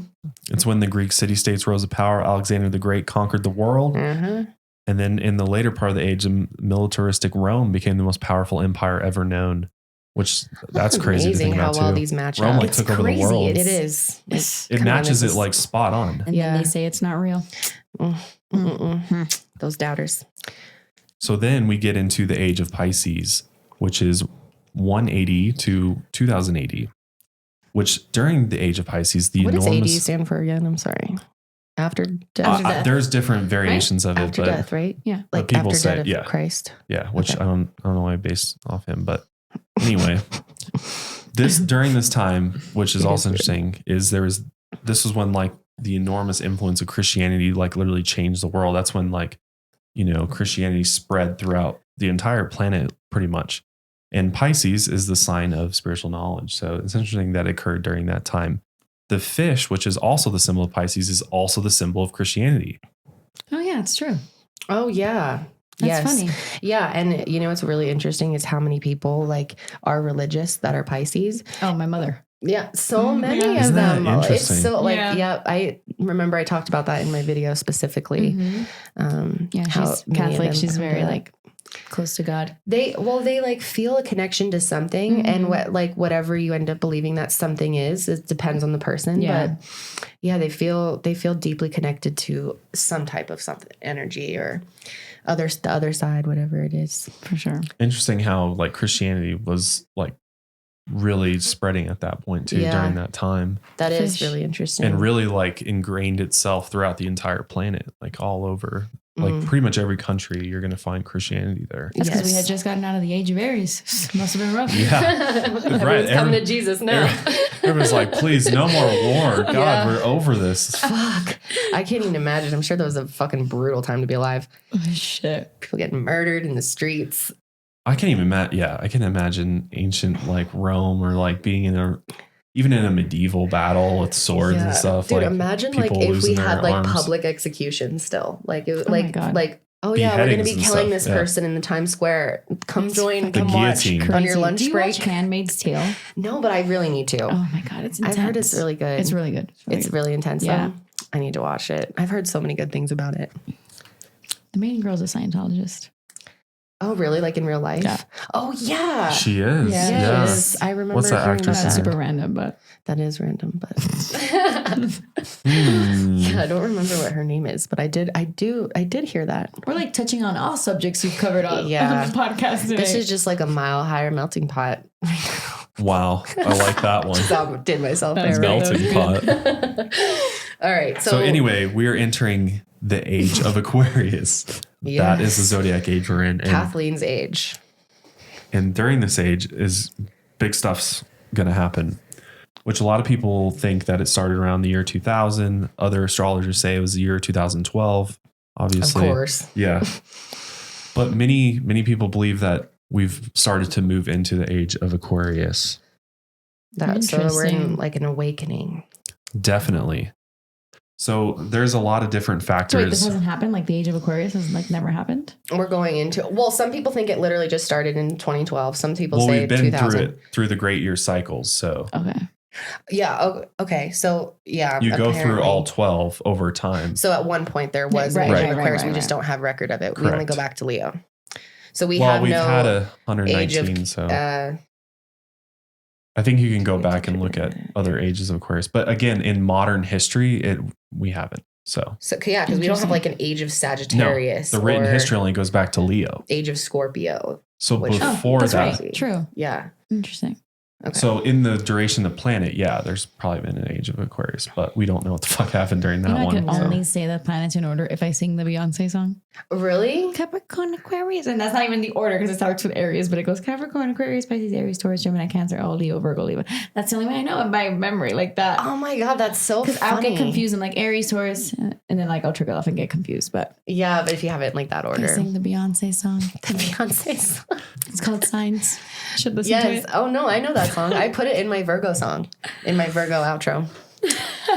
I wish I love me, or what is it? Used to love a Virgo. I wish he was a Virgo. Oh yeah, I wish he was the same sign as me. Yeah, I know that song. I wonder who her ex was. It was a Pisces, I guess. Yeah, I've been hurt by a Pisces. She says that. He's probably fucked her over. Some Pisces men. Oh, Pisces men. You know what I really have realized? That when it comes to zodiac signs, men and women, it's completely different. Very, very different. And I feel like personally, I barely understand the man side of it. I haven't spent enough time with enough men in my life to know. Like, it's not like I've dated tons of men. I've been with you for like almost, how long? I've been with your ass for like 20 years now. Going on 9 years. Yeah. So, because to me, a Pisces woman and a Pisces man is totally different. Yes. They're so different. Yes. So you think gender has something to do with it? Oh, man. I think your gender definitely influences you, but that's also nature versus nurture at the same time. So it may not have anything to do with gender. Experience is different. Yeah. You experience your sign differently through the lens of a male or female brain. I don't know if you know any Pisces. That's not like fact. We're just commenting that we noticed that. Right. Yeah. Like, I don't know if you've noticed, like, I don't know if you know any Pisces men. They're just, I feel like they're a lot more deep and a lot more like, I don't want to say not feminine, like more like in tune with in touch with their emotions, sensitive. Right. Yeah. A little bit more sensitive than I would say like a Virgo or like an earth sign guy kind of thing. Definitely. I agree. I feel that way. So the age of Aquarius. I'm so sorry. This is like a mess. Having a guest must be like having things all over the place, like a bunch of voices at once. No, it's fine. I think it's perfect. It's great. I think so far this has been good. Let us know, guys. Like at least we haven't been. I was worried we were going to be like constantly interrupting. I thought maybe like with three people. Good conversation. I like this. Yeah, no, I do too. And I didn't know anything about this age thing. Yeah, right. It's some interesting shit. That is super interesting. It is. Okay, so during the age of Aquarius, we have basically international. The age of Aquarius, to be summed up, is like a great awakening. It's basically a time that we are entering into that many people believe we are going to evolve our consciousness and a major shift, like a paradigm shift is going to happen in the world where basically we flip all of the bureaucracies and government and religion and we just flip it upside down and we completely sort of reinvent life on planet Earth as we evolve as humans and as our consciousness raises together.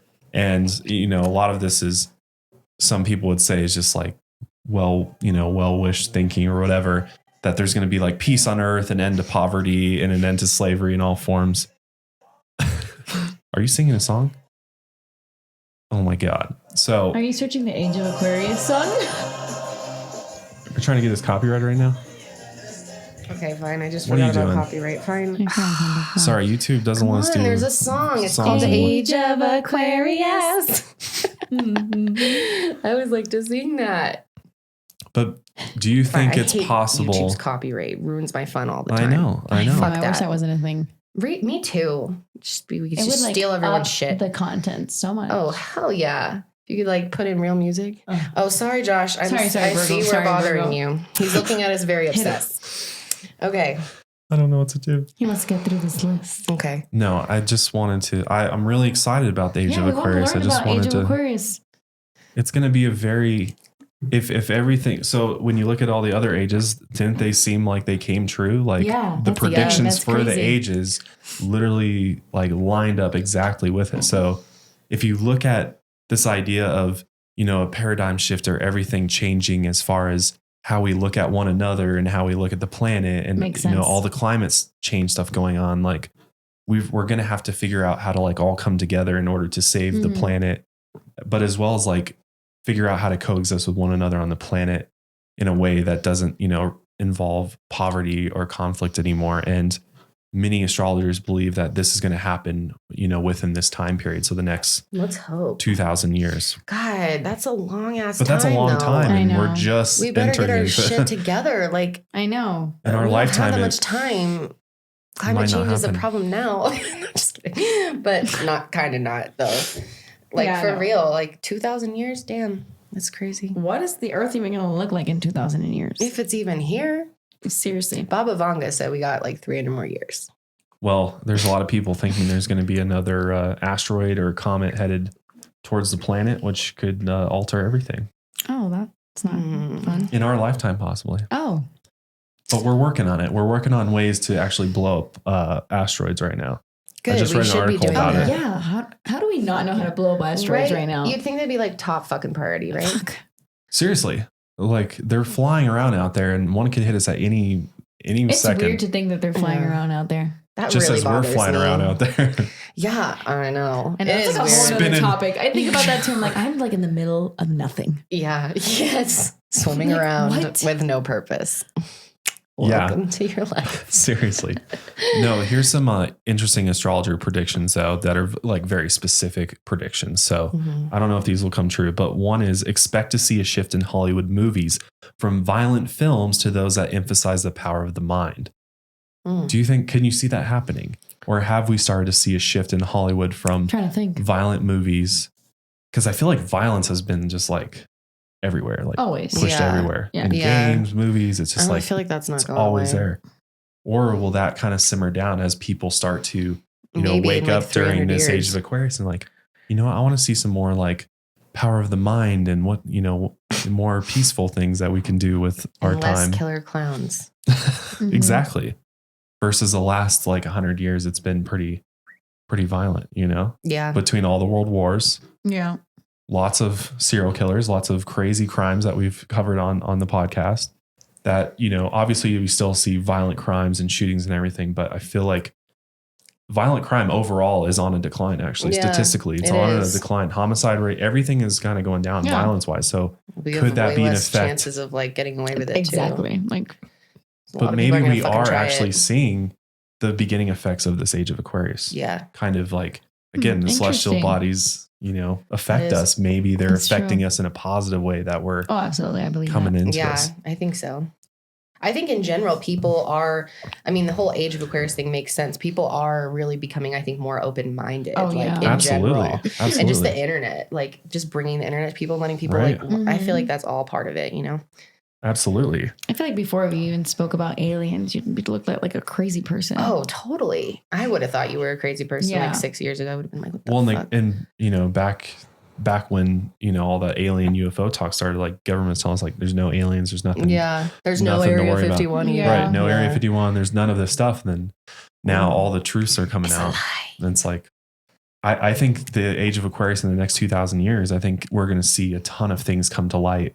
We are going to find out that a lot of things about our government is a complete sham and is not what they say it is. And aliens are going to become a part of all of our lives. Like, can you imagine having an intergalactic, base on the moon that we all can travel to at any time we want to, just like it was like Aquarius is also about like truth and truth like coming out. That's just exactly. Truth, the the root of the truth, whatever it is. Learning the truth about our planet, and that we got to fucking wake up and take care of that, because that's what we're living on.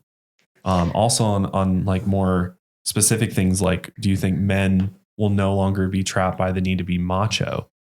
I think that's already happening. Yeah. Increasing their intuition and feelings. Yes, Expressing I think their that's feelings. definitely already happening. Mm-hmm. Oh, absolutely. And just the acceptingness of that. And like, yeah, totally. Things are changing big time, I feel. Yeah, we're definitely in the middle of a big change. I feel like mean, we this are makes coming sense. up on the age of Aquarius, let me tell you. I really think we are too. It makes me feel better at night.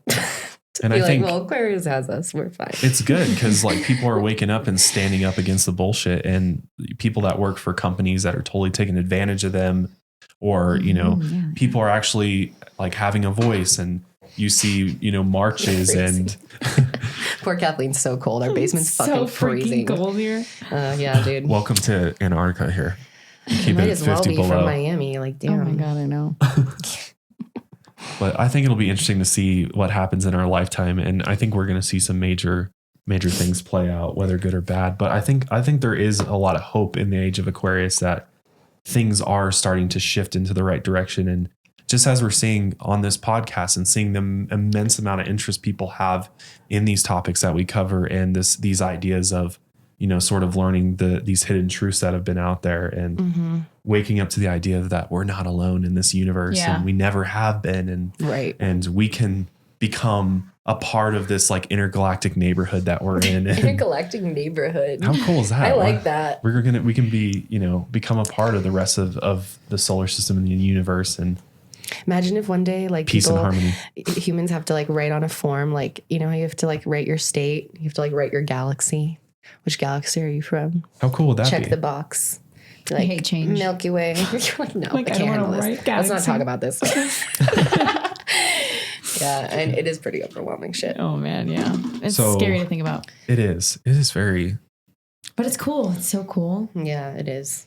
You know, it's crazy. You would watch like movies back then, like when we were younger, of these like futuristic movies, and you're like, that would never, like, I don't picture us ever getting there. And you're like, now you're like, fuck, I can see us getting there. Totally. I feel like movies in so many ways like end up predicting things too, like, or push humanity in a certain direction, influence us so much. Absolutely. Our media influences us immensely.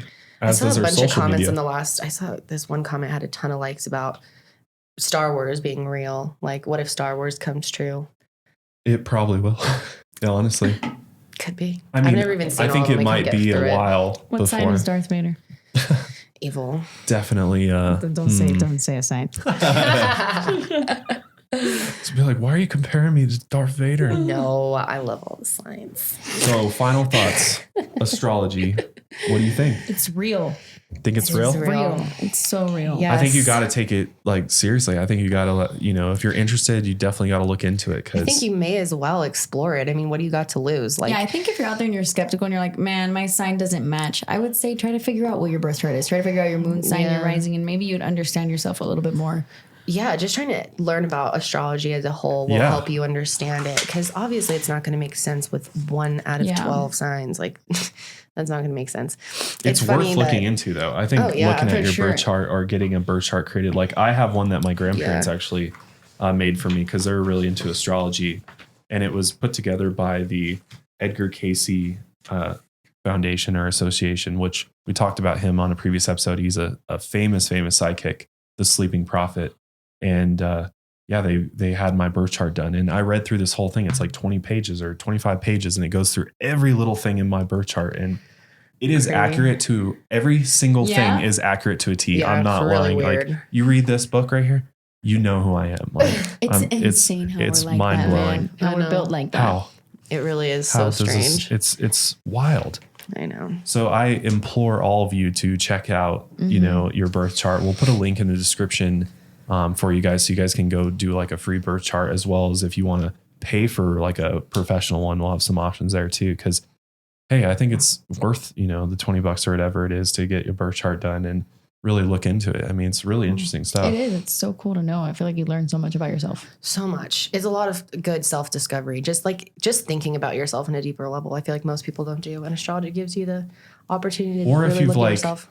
ever wondered why you might have this one particular flaw or why something about you can't understand. Yes. And then when you get that like affirmation from astrology that like, this is a part because of this. Yeah. And it makes sense. It clicks. You're like, oh yeah, that's why. Mm-hmm. It also helps me work on my flaws too. Like I know naturally as an Aquarius, like I'm very emotional, but like, don't touch me, like this weird, like I'm very like I'm detached in that sense, in that way too. So sometimes my mom is very emotional and she's a Pisces, and sometimes like certain things, like when we have conversation, I'll say something and I'll shrug it off and like I'll hurt her feelings, but not on purpose. Yeah. Like, you know what I mean? Yeah, like, I don't even realize I just am so detached. I'm like, whatever, just put it, you know? Yeah. And I have to tell myself like, okay, my mom is, really emotional and I'm so freaking detached sometimes. Like, let me put a little bit more effort into it. Oh yeah. Helps me work on my flaws for sure. Definitely helps you work on your flaws. And there's like always room for improvement. I feel like I've learned so many things about myself from like, oh my God, that's so Taurus-y of me. And then I have to try to change. Yeah. A little exactly. bit. And who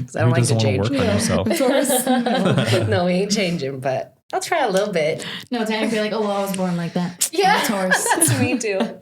And I would say that Speaking of Danny's probably hungry upstairs. I was going to say, oh my God, yeah. It's like really late. Like, what's happening? My final thought was going to be that if you are somebody that is looking for a relationship or love, it really can be a great tool for you to help and try to like figure out what's compatible for you. Cause there is a lot of things. We didn't really get into that in this episode. Yeah, we didn't get into a lot, but you definitely need to do like 2 parts, 3 parts. Like go into this more. We've been at this for like 2 hours and we're just not even, God. Oh, has it been 2 hours? But it can really help you. Doesn't it go by fast? Yeah, it does. Yeah. You put the headphones on and time just is gone. But that's a good thing, right? Yeah.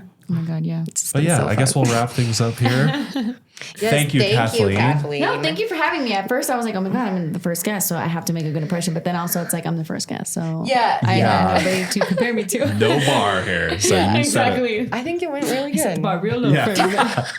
No way. No, it was perfect. It was really fun. Yeah, it was fun to talk about and discuss signs. I feel like I love talking about this, so it's nice to be here on this podcast. It was fun. Yeah, and we're going to do some stuff for our channels as well, astrology related. So which look forward to fun things. Where can we find you on YouTube? Yes. You can go subscribe to me if you like beauty at KathleenLights. That's my... We do some astrology stuff. She has an astrology collection through ColourPop. You can check it out. About astrology. There's a link sometimes. Below. Yes. So yeah.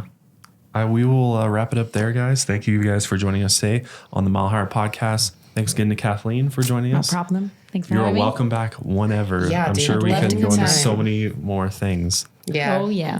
Do like a whole like dreaming episode. Oh my I can't God. believe you're talking about my sleep paralysis for an hour. Yeah, no, we could do. I want to hear more about that. So many things we can go into. We can talk about that right now when we get out of here. Okay, sounds good. All right, guys. Sorry. Oh, no, go ahead. Josh, take over. You do this. I was just going to say, if you guys enjoyed the podcast, smack a like on it or subscribe on iTunes or YouTube. Let us know what you guys think about astrology, what your signs are. We'd love to see. So that is it for us. Thanks again for joining us. We will see you guys next time. Stay safe and stay woke. Oh, yeah. Stay woke. Bye. Bye.